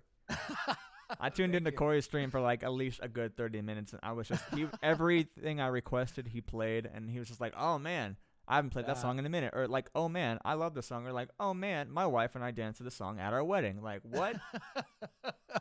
Yeah, good. it's so fun to do, but it's so new for me, you know, and it's a bit out of my comfort zone, to be honest. But it's you know, the live streaming thing. I think these days the thing that I'm streaming the most is Chops and Coffee. What's that? Tell the people. Yeah, so Chops and Coffee is a new thing that we're doing with Drum Brigade, and it just kind of happened on a whim where I hit up one of my friends and was like, I mentioned I started waking up early, and I started trying to practice as part of my routine in the morning, and so I was like, hey, I wonder if any of my buddies would want to do a warm up together. Let's jump on Zoom and let's share ideas. Like, hey, well, what if you did this? If you diddle those two notes, like this thing that drummers do, instead of accents, let's do flams, and like, yeah. And so I hit up one of my friends and he was like, nah, man, I don't wake up that early. And I'm like, all right. And then I hit up another friend. This is me. Yeah. Probably me. Believe it or not, dude, there's a lot of my friends that are just like, nah, bro, too early. And I'm just like, oh, okay. I just assume that everybody wakes up early, because I'm waking up early or whatever, I'm up. So you're not up. What do you mean? Like, but, and I hit up another buddy, and then he's like, yeah, dude, we should invite more people. And so he invited Isaiah Skill. I don't know if you guys know him, but he plays for Black Flag. He's an amazing drummer, won the Guitar Center drum off. Super great drummer, super great guy, dude. Like, super great hang. And so it was us three, and we jumped on Zoom and did just a random warm-up, hung out for a little bit, and that was when I was really trying to focus on positivity and maybe doing more of a leadership role in growth mindset. And I still really appreciate that, but I was trying to make that a big part of it. So I did this motivational thing, and then we did this warm up, and we shared some ideas, and we're like, this was great. Let's do it again. Let's figure out some times, and maybe we can invite other people to lead it and all this stuff. So anyways, we just started doing it. I settled on 3 days a week, Monday, Wednesday, Friday. It's on Zoom, and it's at 7 a.m. And you just join with your practice pad or your drum set, whatever you want. And it ended up, I was thinking 20, 30 minutes, and now it's turned into a full hour every Monday, Wednesday, Friday. And we do a warm up. So we'll hang out for about 15 minutes. And then sometimes I'll have something to say, what do you guys think about this, or something about growth mindset. And then I'll pull 3 warm-ups to do, and I'll share a chop or an idea. And then I always ask for others to share stuff, but a lot of times they don't. A lot of guys have been sharing some warm-ups though. And it's nothing outrageous. It's nothing crazy. We're not really trying to break each other's weaknesses or anything like that. We're not trying contest or anything. Yeah, it's stuff that we pretty much all know how to do.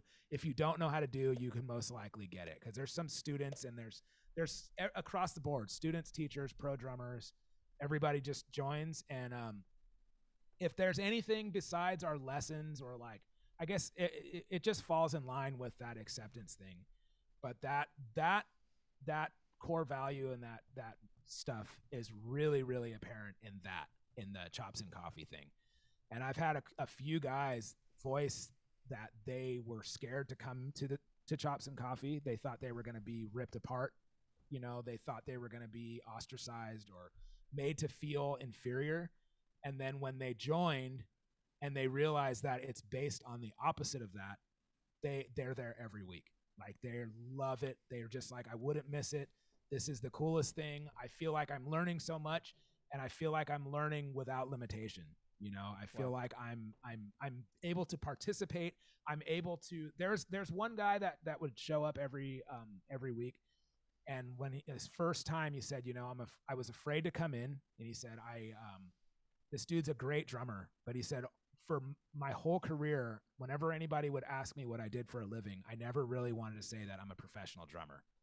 And he's like, and it was because I felt inferior. I felt like I'm not worthy of being called a professional drummer. And he said his wife would always get upset with him, like, dude, that's not what you do. He said, I would always say something, that, well, I do. I'm an accountant. I'm a gig worker, or, he'd say something, anything but I make music for a living. I'm a professional drummer. And so through Chops and Coffee, I feel like he's kind of grown his voice to where he's proud, and he believes that there's a community behind him, he believes that because there is. And it's like, that's one of the things we said was like, dude, the brigade has your back, man. Like you are a professional drummer. You sound great. You belong here. Mm-hmm. There's nothing wrong with that. And he loves it. I mean, he's there every week, and he's a killer drummer, dude. I'm like, what are you talking about? So it's that kind of thing. But yeah, so anybody that wants to go to Chops and Coffee and like wants to come and hang, it's at 7 a.m. I know that's early, but all you have to do is just use the link on drumbrigade.com. There's a Chops and Coffee page. Yeah, Saul's gonna show up. PST, yeah, right? yeah. 7 a.m. Yes, 7 a.m. Cool. And Monday, Wednesday, Friday, and then you just hit that link, and then I'll send you the Zoom link. And then also, if you join Chops and Coffee, you can get into our group chat, and you can get a discount on Drum Brigade merch. Does Drum Brigade have a Discord or anything, or like anything? Have you thought about starting that? We don't, man. I've been, ever since I jumped on Twitch, I downloaded Discord. I have no idea how to use it, and there's a big drum community on. I'm trying to Twitch. get on it too, bro. It's tough. Yeah. So here's what happened. I went on Twitch. I had a stream one night. I was just having fun doing my own thing, and I'm trying to jump on Twitch without thinking that I have to, like I spent so many years on Instagram, like I have to grow Instagram, and if I don't have 10,000 followers and I'm nothing, and I banged my head against the wall for years with that. And so I'm like, I'm gonna do Twitch just for me, to have content, to feel like I'm performing, to spread the word about Drum Brigade, all that stuff. Yeah. And anyways, what happened was like these random Twitch drummers just came on my feed and were like, yo, what's up, man? Like, welcome to Twitch. And I was just like, yo, what's up? And they're like, really cool what you're doing, man. Like, we have a great community on Twitch for drummers, and you should join Discord. And I was like, okay. And so I did. And then they invited me. They sent me a bunch of links, and like they invited me to the Discord. And then like, so there's a huge community of these drummers that are like not the normal community of drummers. You know what I mean? Like, yeah. It's a different vibe, and it's like, yeah, it's just different. There's a really cool community of drummers on Twitch, man, and I'm so like into the vibe of everything that I've been talking about. The community, the acceptance, and all of that stuff is very evident on Twitch. Totally. And it's like that's what they all were saying too. Like the vibe, the community of drummers is different, and it's a different community than like the normal social media drummers out there, and it's very cool. So yeah, so I need to make a Drum Brigade Discord. I just don't really know what to do or how to do it. Well, if anyone out there can help Korey with its Discord, wants to be his moderator. I think Saul, our Chaka Rain, has expressed interest in being the Drum Streams Discord moderator at one point. We don't have one either, so maybe he'll beat us to the punch. There's another drummer in town, Mike Stone, and he's on Twitch too, Mike Stone Drummer. And me and him are always talking about like the San Diego dudes. It should start with like us, like so the Drum Stream, the Drum Brigade, Mike Stone, whoever else, like Timbo maybe, or whatever, should like start forming our own drum community where we like raid each other's channels, and like we have our own Discord and all that stuff. Saul's in. Hey, I'm gonna run to the little drummers room really quick. That's what I just did. I'm done with my water, and I wish I had like a watch out, but I'm gonna give it over to Kevin real quick. Here we go. I'll be right back. Welcome to the Drum Brigade podcast, everyone. Oh man, dude, we didn't have a show this week, Kevin. So that's why we didn't call you. Oh, all good. I mean, you need a break too, right? You can't. Yeah. And now we're doing this. I know. And so I figured like, well, we might as well just, I'm going to be on that show anyway and all that stuff. But I should just get on a soapbox right now. I'm just kidding. I'm just kidding. It's funny that I have all the Drum Brigade drops right here. Like, I have like all the Drum Brigade drops just chilling right here. Like I'm doing. Give me your our Zildjian show. one, dude. Give me the Hold Zildjian on. one. There it is. What is wrong with you, Zildjian?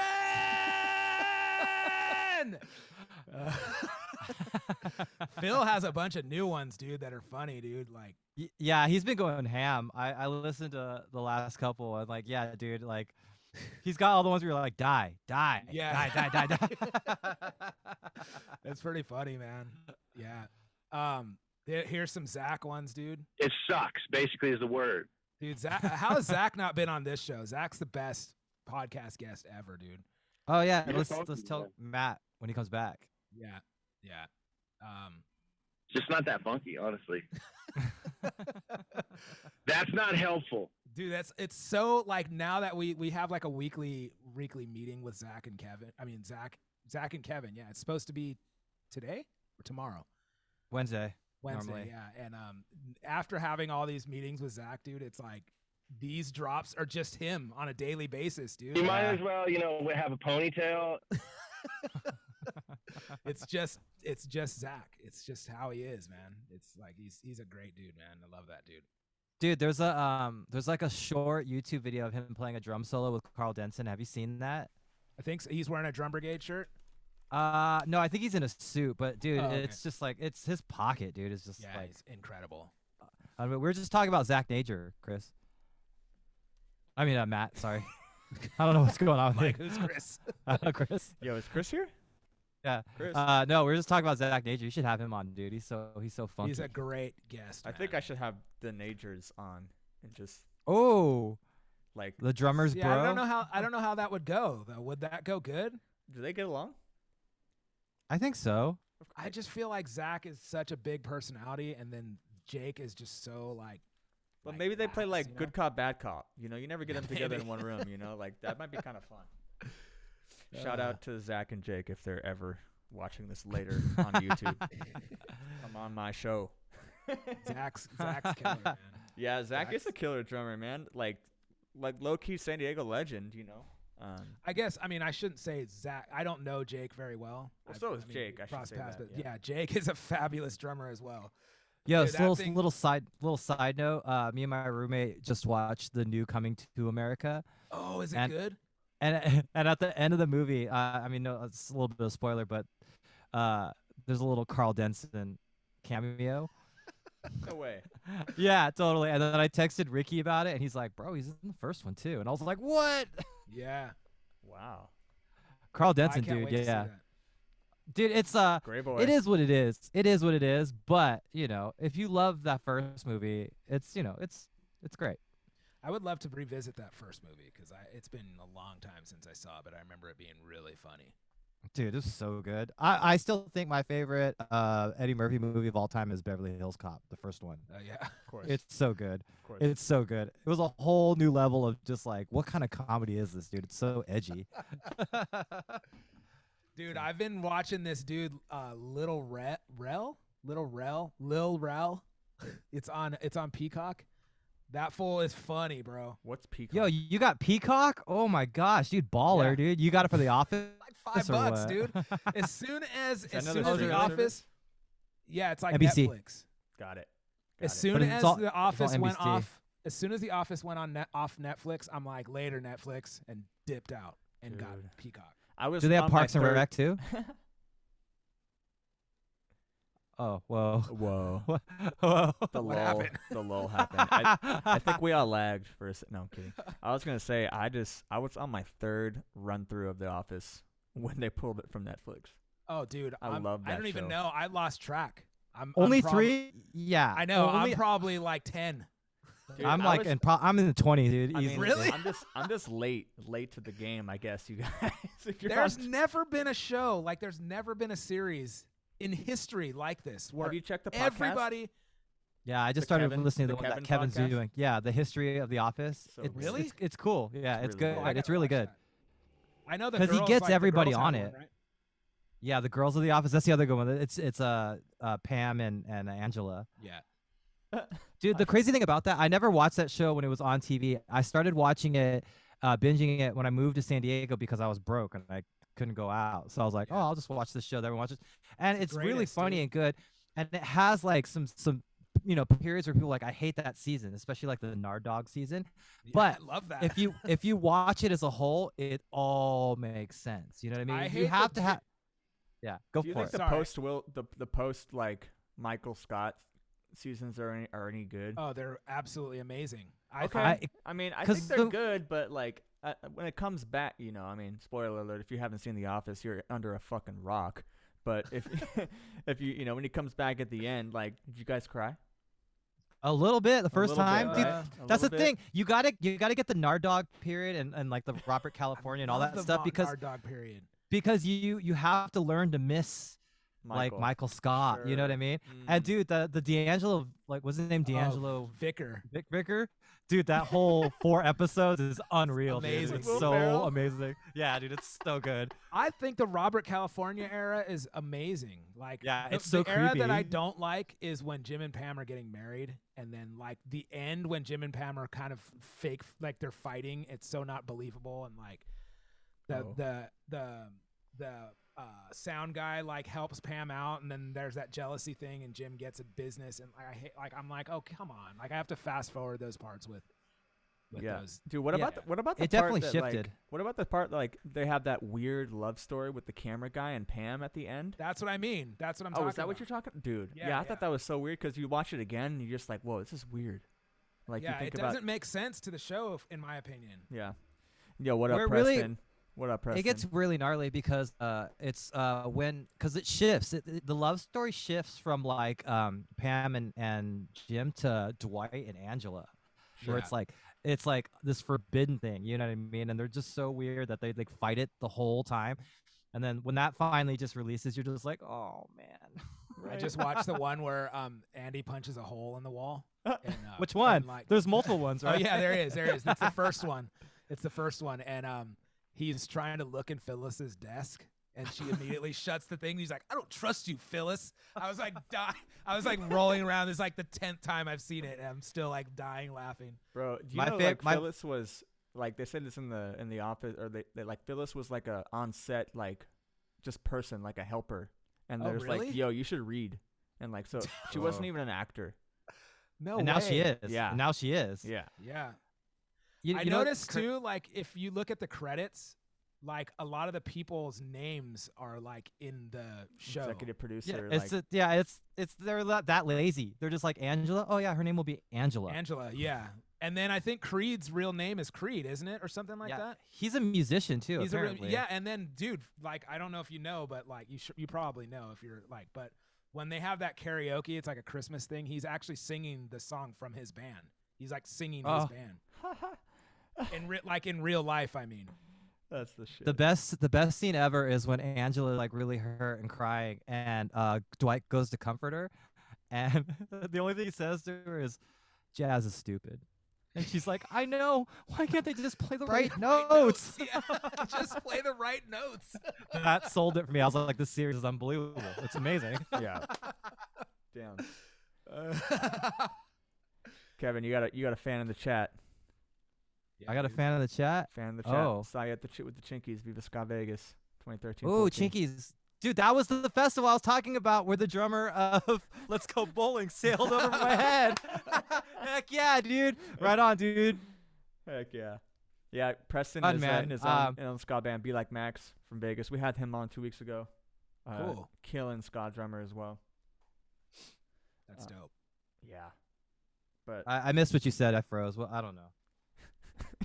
but Lee Office, you guys, let's just let's just all binge watch. I should have another drum stream where we just watch The Office. Like, how many episodes can you guys watch in a row? Like, I think I've gone at least 5 or 6. Like, no cap.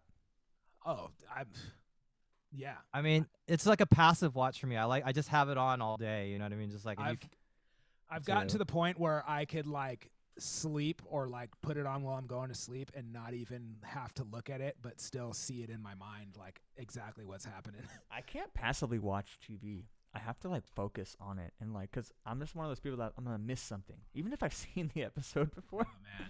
You know, like I'm even the person that like I get mad at my wife when she's like on her phone and we're watching TV together. I'm like, yo, we're watching TV. Like, don't you know? Like, there's like plot going on, and you're missing this plot, and you're gonna ask me about it later. Yeah. And I'm gonna be like, shouldn't have been on Instagram. I'll tell you this much. So since they took The Office away from me, my passive watch recently has been Seinfeld again, and Seinfeld is amazing. It's amazing. It's like, I've been doing the same thing, dude. That's so funny. yeah. Dude, you guys Yeah, like Seinfeld Curb is Your good. Enthusiasm? Of course. Yes. I just saw Yeah, this. I like that show. I was gonna say there's this weird like true life crime show I was watching, and the only way that they figured out that this dude didn't actually do the crime was that he was on an episode of Curb Your Enthusiasm. Oh, yeah. That was like, long shot, right? Yeah. That's a great doc. Yeah, that one's so. Dude, I felt so bad for that guy. It's good. You should check that out, Corey. If you haven't seen it, Long Shot. Okay. Yeah, Like it's a only very 45 short-form minutes. documentary. Really quick. Yeah, it's so good though. Man, I haven't been Spoiler, I guess. like I'll get in on some documentaries, dude. Like the Fire Festival ones got me. Like, and then, of course, the. Did you watch both? There's a Netflix Yeah. one and a Hulu. I watched both of them back to back, dude. Me I was too, like, yeah. it's so funny. I've seen those twice, dude. The R. Kelly series is amazing, dude. Yeah. Oh, that's a It's- good documentary. Yeah, this stuff you didn't want to know though, dude. You're It's like, stuff oh you don't want to man. know, but it's still good. And then I just watched the Britney Spears one. That like Oh, the on that Free Britney? series. Britney. It's pretty good. I want to watch the Tiger Woods one. There's a Tiger Woods one on HBO Max. I haven't had Oh, a chance I would to love watch see it yet. that. Yo, have you Yeah. guys seen that movie with the drummer yet? The new one where the drummer goes deaf? I don't remember the name of Oh it. no, I haven't seen that. It's on Hulu, right? I Yeah. did see an ad for that. It looks good. Yeah, it's worth the watch. You know, like I'm always skeptical of movies that have like drummers as their main characters, but Mm. they personify it pretty good, and it hits you drummers really deep too, because you're just like, man, if I lost my hearing, like that would suck. Like what? Okay. What is your favorite movie or entertainment thing that's focused around the drummer? I have a very clear answer, and it's in like my top 5 of movies. It has to be a movie, No, it could be anything, but like like entertainment. I've watched it on television. oh yeah, focused around a drummer. I'm going Dude. with That Thing You Do. Yes, that's That the Thing You best, Do? dude. Yeah. It's Yeah, What is dude, that? it's so good. What? I've It's never the- seen it. It's Oh a movie my that Tom God. Hanks wrote and produced. It's so good, dude. Oh, And also, here a little side note. So when I moved to San Diego, I was BitTorrenting a lot of movies because I didn't have any money. I couldn't go out, and I BitTorrented That Thing You Do because I wanted to watch it. And I got this crazy director's cut version that has an extra 45 minutes of footage. Whoa. So I've seen that movie tons of times. Then I was watching it, I was like, why do I feel like I've never seen this movie before? It like messed with my head. Cool. It's really cool, dude. Yeah. dang. Yeah, it's a I don't great think I movie, can even man. top that if it's so That's good. that's like an all-time movie though. That's like an all-time great movie. Matt, you'll love it. It's about a band that gets together in a garage in like the 60s, like the Beatles, and then it just follows their career. They just blow up overnight. It's so good, dude. It'll just give you juice to want to like make music. It's good. What's it called again? That Thing You Do. That Thing You Do. And they had to train all the actors how to play the instruments because they actually play them in the movie. And Billy Ward was the drum coach. Oh, Yeah. I didn't know that. dang. Man, I can tell you the worst movie. That's good. Fucking Let's do that. Whiplash. Fuck that Oh, movie. yeah. Fuck, movie I mean, stressed me I'd out, watch man. Drumline 20 times before I watch Oh, Whiplash that's a again. good one. I love like Nick Cannon, Drumline. bro. No, I'm kidding. But but Drumline, I like Drumline. though. That's Drumline a was good tight. movie. That got me into like marching band when I was like young, and it was like 6th grade, and I'm like, yo, I want to like. I learned like all the drum cadences, like even the flippies Cool. from that. There's movie. there's a line in Whiplash that I thought was hilarious where they're playing that song. The song Whiplash is in 7/8, right? Yeah. And he literally has a line where I think the director goes, "No, you're late on the end of 8." And I was like,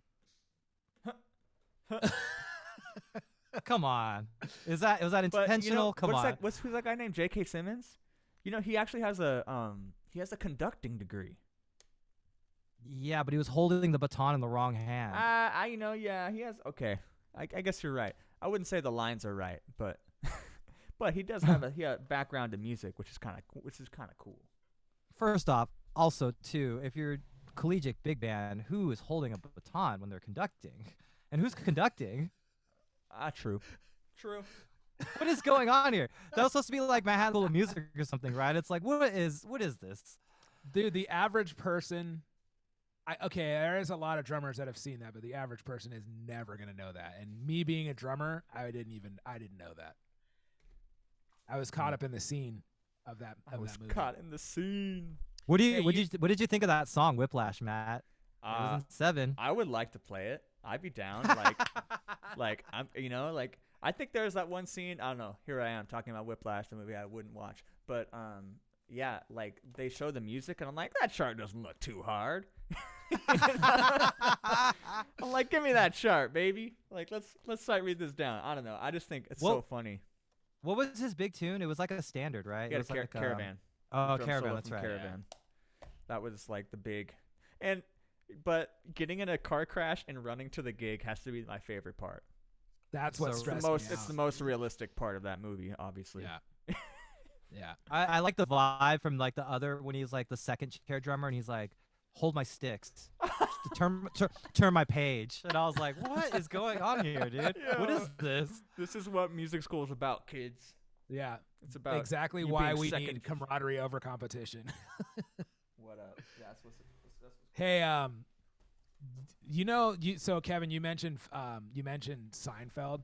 Yeah. And like I don't know why I love fun facts like this, but there's a movie theater. There's like 3 episodes or 3 different occasions where, but one that I can remember is when George is in the movie theater. I think it's the opposite episode, and there's kids like yelling or talking or something, and then he stands up and chews them out, and he tells them, he goes, if he says like, and if you want to step outside, I'll show you what it's like, or something like that. And that was directly taken from the Buddy Rich tapes. You know what I'm talking about? Oh, was that really? Really? Yeah, Oh, it wow. was a line from the tour bus tapes Wow, from the Buddy bus Rich. tapes. But Buddy Rich says that to the guys, like, and if you like, you want to try it out, I'll take you outside and show you what it's like, or something like that. Damn. Yo, my teacher knew the guy. My teacher, who's Bill Cunliffe, who was on the band. He was the pianist in the band at that time. And he knows the guy that recorded all those tapes. Nice. Incredible. Dude, the thing about Seinfeld, I was talking with Mackenzie Layton the other day. We were cracking up because we love like the movie titles that they make up for the show. Oh like, yeah. There's like a movie called Sack Lunch that they're trying to go see all the time, dude. It's so funny, dude. Like Rochelle. yeah, Rochelle. A young woman's erotic journey from Milan to Minsk. Yeah. Dude, and that's the other thing. Anytime there's like any like B audio, like in the movie, like if like you hear the audio from the movie, it's always Larry David. Oh yeah. It's always he's Larry like David. Isn't he George's boss too at the Yankees? Yeah. You that's never see his also him, face. yeah. You It's never so see his funny, face, but, dude. like, it's all anytime there's audio, you hear a voice talking, it's always Larry David. It's so funny. But like, yeah, there's I forget what the other occasions are, but I saw this like interview with Jerry Seinfeld, and he was telling everyone how much he thought those Buddy Rich tapes were hilarious. And I need so to hear those. They put some key lines in Seinfeld. Though there's another one where I just remembered another one. George Costanza's dad knows like Korean or something because he was in the war. Oh yeah. And he says some line, and then he goes, it means that guy, he's not my kind of guy. And that's also a Buddy Rich line. Buddy Rich says that. Oh my god, that's a deep trivia cut, dude. That's a like yeah, that's dude. drum stream cut right there. That's Yeah. gonna go on a highlight reel for sure. yeah, dude. Yeah. Damn. It's pretty cool. Fuck yeah, you guys. This has been the best episode 9 yet. I'm in. Fucking A, man. Hey, Korey, I wanna talk a couple things when we got left. And I'm gonna give you 3 options, and I know you can talk about each one of these. Okay, here we go. I want you to either talk about this. Okay, either your best and favorite time on a Vespa, your favorite Tazy story, or the one time that person tried to touch your cymbal story. Oh God. You got it. You got to pick. Soapbox. Yeah, dude. Oh man. I'm not going to talk about the Tazy story because Tazy is I think Tazy's great and he's done a lot for the ska scene. Yes. But Okay. I love Tazy. Let's just move on. Good. Okay. No Tazy story. No Tazy Vespa story. or Symbol story? Vespa or Symbol? What do you guys want to hear? Like, which one is better? I think the Symbol story. Symbol. That's the one I wanted to hear. Okay, I'm gonna have to play one of my drops then. Hit it. Bruh.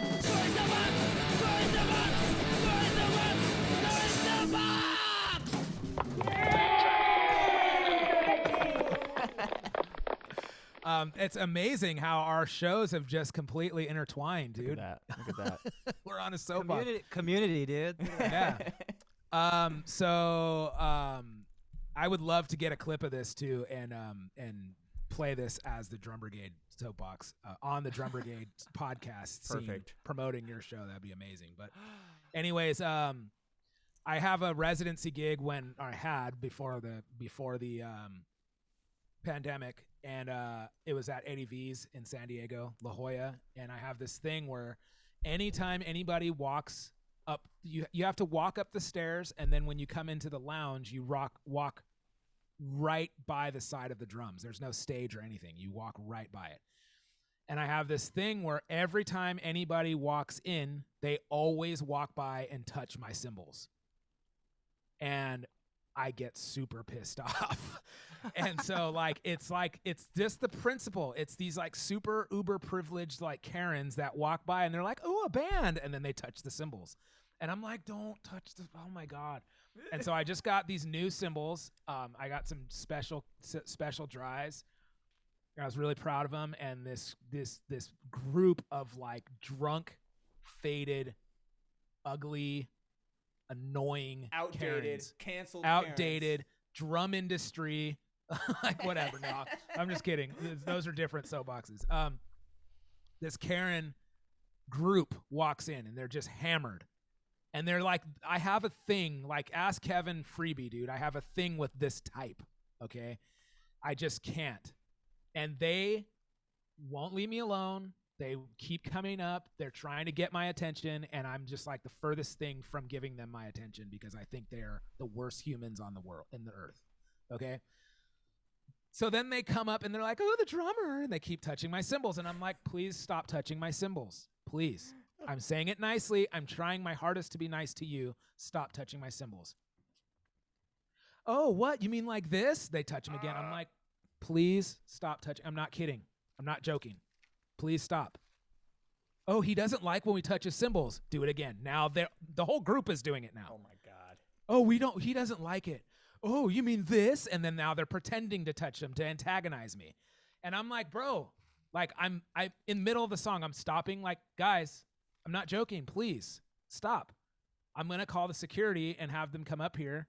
You know, you guys are clearly intoxicated. Please stop. And I start playing again. Then they're dancing. This isn't a place to dance, but they're dancing.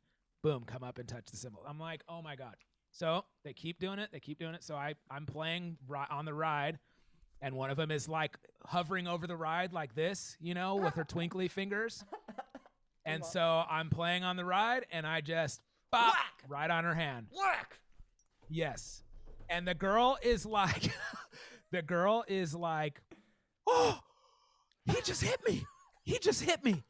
And I'm like, and I don't even look up. I just keep playing. And the band leader sees it. He sees it all go down. Oh, shit. So I had no legs to stand on. I tried to be like, dude, I tried to tell him, but you know, I'm actually playing the drum. I'm playing the cymbal. That's what happens. And so it turned into a thing where like I got talked to pretty firmly at the end. He was like, "Don't you ever do that again. That could get us sued." And I'm like, dude, I told them I don't want, he like wouldn't even let me talk. That's the first time I ever seen him. Like, I mean, I got in trouble, you know, I had to just kind of take it, you know. I was like, all right, man, I understand. I'm not going to try to have an attitude, but I'm like, but I told them, you know, he's like, "I know you told them. I saw you tell them." He's like, "When that goes down, you tell me." He's like, "I'll stop. We'll go on break and I'll go talk to him." He's like, "But you can't hit people with your drumsticks." Damn. I'm like, fair enough. Different world now. And so that was it. I was super pissed. They're like, I hear them talking. We finished. This is our last set, so I finish my set. I throw my cymbals in my bag, and I put my bag on, and I just storm off. And I hear them while I'm taking my cymbals. I just don't know why he doesn't like us. Why doesn't he like us? And I'm just like, I'm not even doing this. I'm out. And I just left. I just left as quick as I could. I love that story only because I think we've all hit someone with our drumsticks for touching our stuff or for like, I don't know, like I've definitely like, I don't know, I can just see like middle school band or something, and I'm like sitting there in the back, like twirling my drumsticks or something, and like someone like I don't know, some person non-drummer comes by and hits the snare drum, and I'm like, hey, like like, this was like a perfect. I mean, if there was ever like a perfect hit on the hand, you know how bad we've all done it. We've all accidentally hit our hand or smacked ourselves in the face or whatever. Like this was the perfect. I mean, it was like the perfect molar, like whatever you want to call it. It was the perfect dream hit of her hand. For sure, it was just a smack on the hand, and it wasn't like I was like wailing into it. It was just that perfectly executed whack on the hand, and I know it hurt. I know it. Like her face was like, oh, like she didn't expect it to hurt that bad, and I was just like, and I didn't even look at her. I just kept playing because I wanted it to portray it as I was playing my cymbal, and she put her hand in the way of my playing, and I hit her. Did you hit her with the molar? That's so good. Dude, I don't know if I was using proper molar, but not that long after that gig, Korey subbed that gig to me, and I was literally playing that gig, and I was on break, and we were at the bar. I was just like getting a drink or something, and I just hear this. I hear my cymbal sizzle, and I look over, and this woman's just walking by tapping it, and I just start busting up.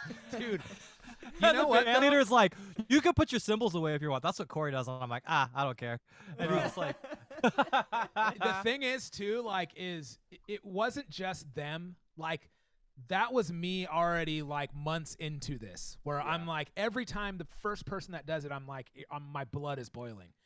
And, like, so these girls just took it to another level, and they also happen to be the type that I'm just like, oh, bro, just stop. Yeah, so anyway. That gig was rough for you. What was it? I ain't trying to hear that Sorry.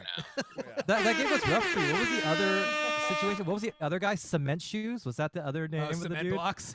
Cement Blocks. I don't know why Phil calls them that, Cement Blocks, but the names are so funny, dude. Cement Blocks.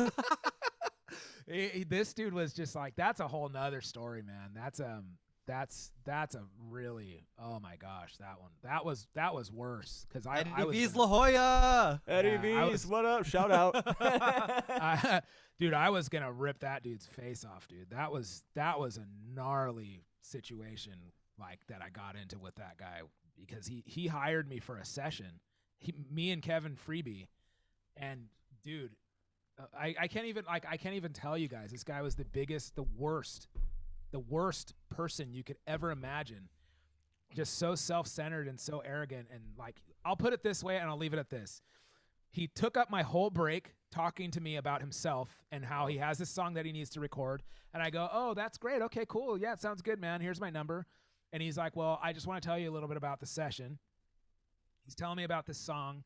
And I said, okay, so you're a musician. What are you a musician or are you just a singer? And he's like, I do it all. I play it all. He's like, I'll put it to you this way.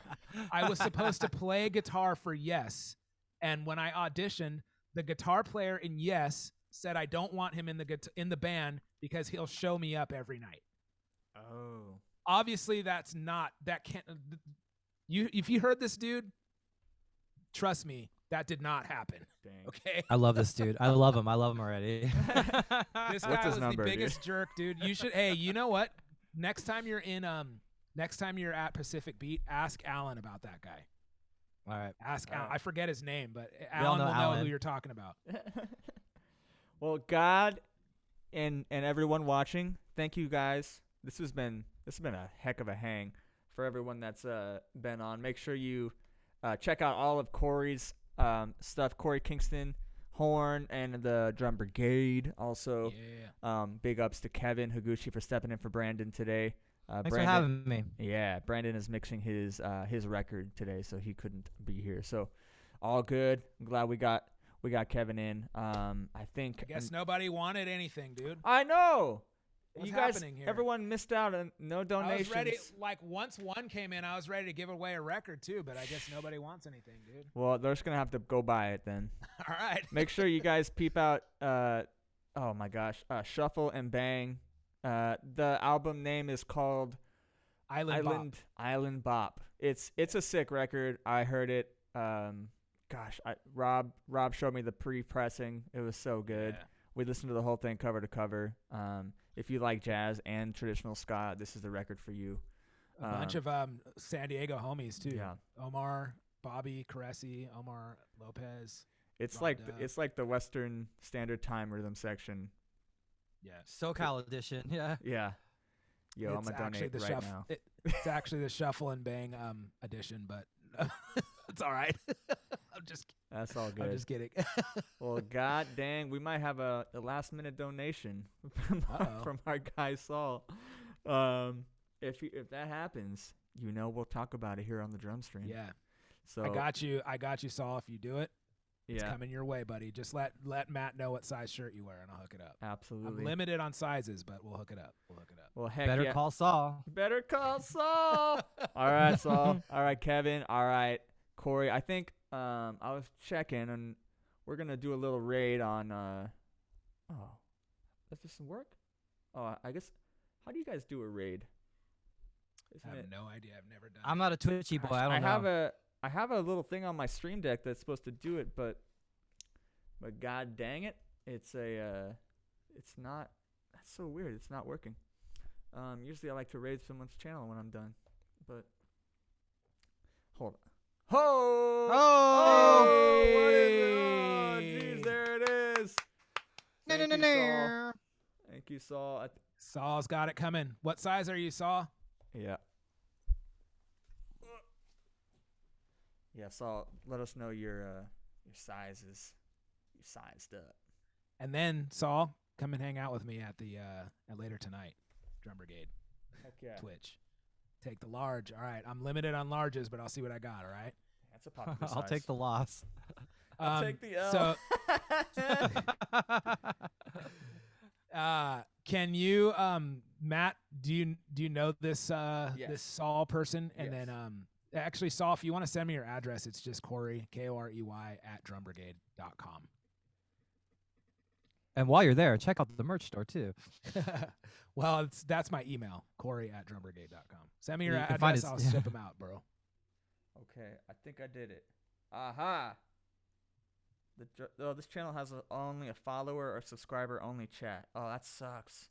Well, Okay, they shouldn't have done that. They could have got raided in a bunch more followers. Let's try this one. Lil Bad Snacks. Oh, cool. I think it's CKS. I follow her on Instagram. She's awesome. She makes great music. Yeah, she's making music right now. Does she have a lot of followers? Oh, snack. Damn it.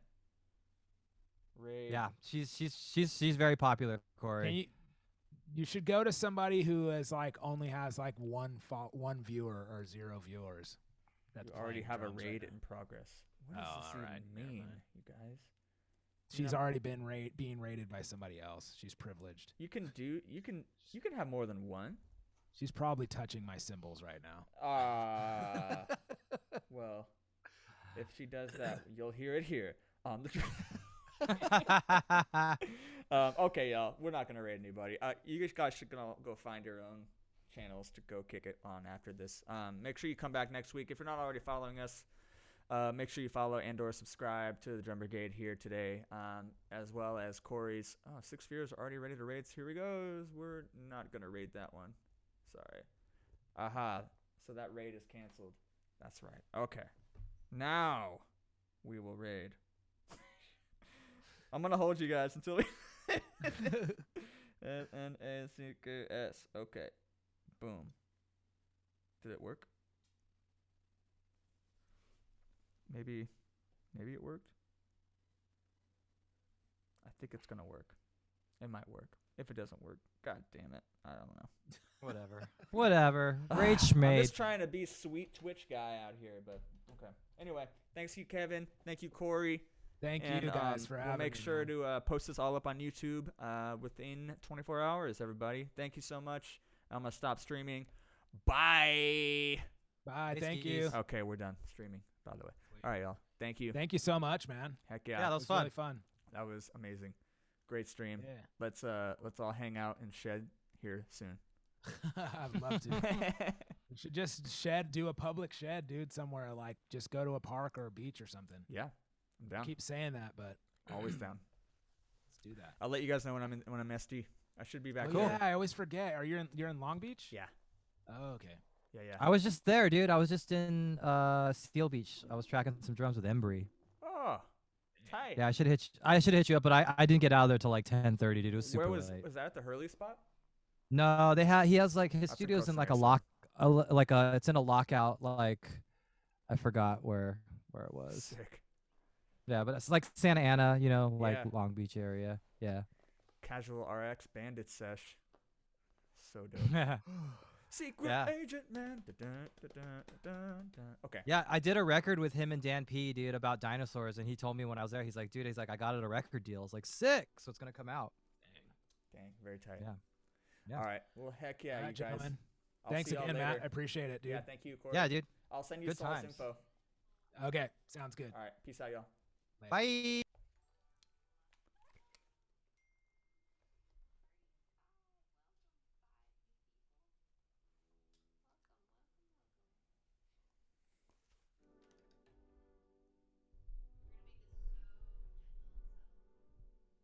Okay, Marlon, are you ready?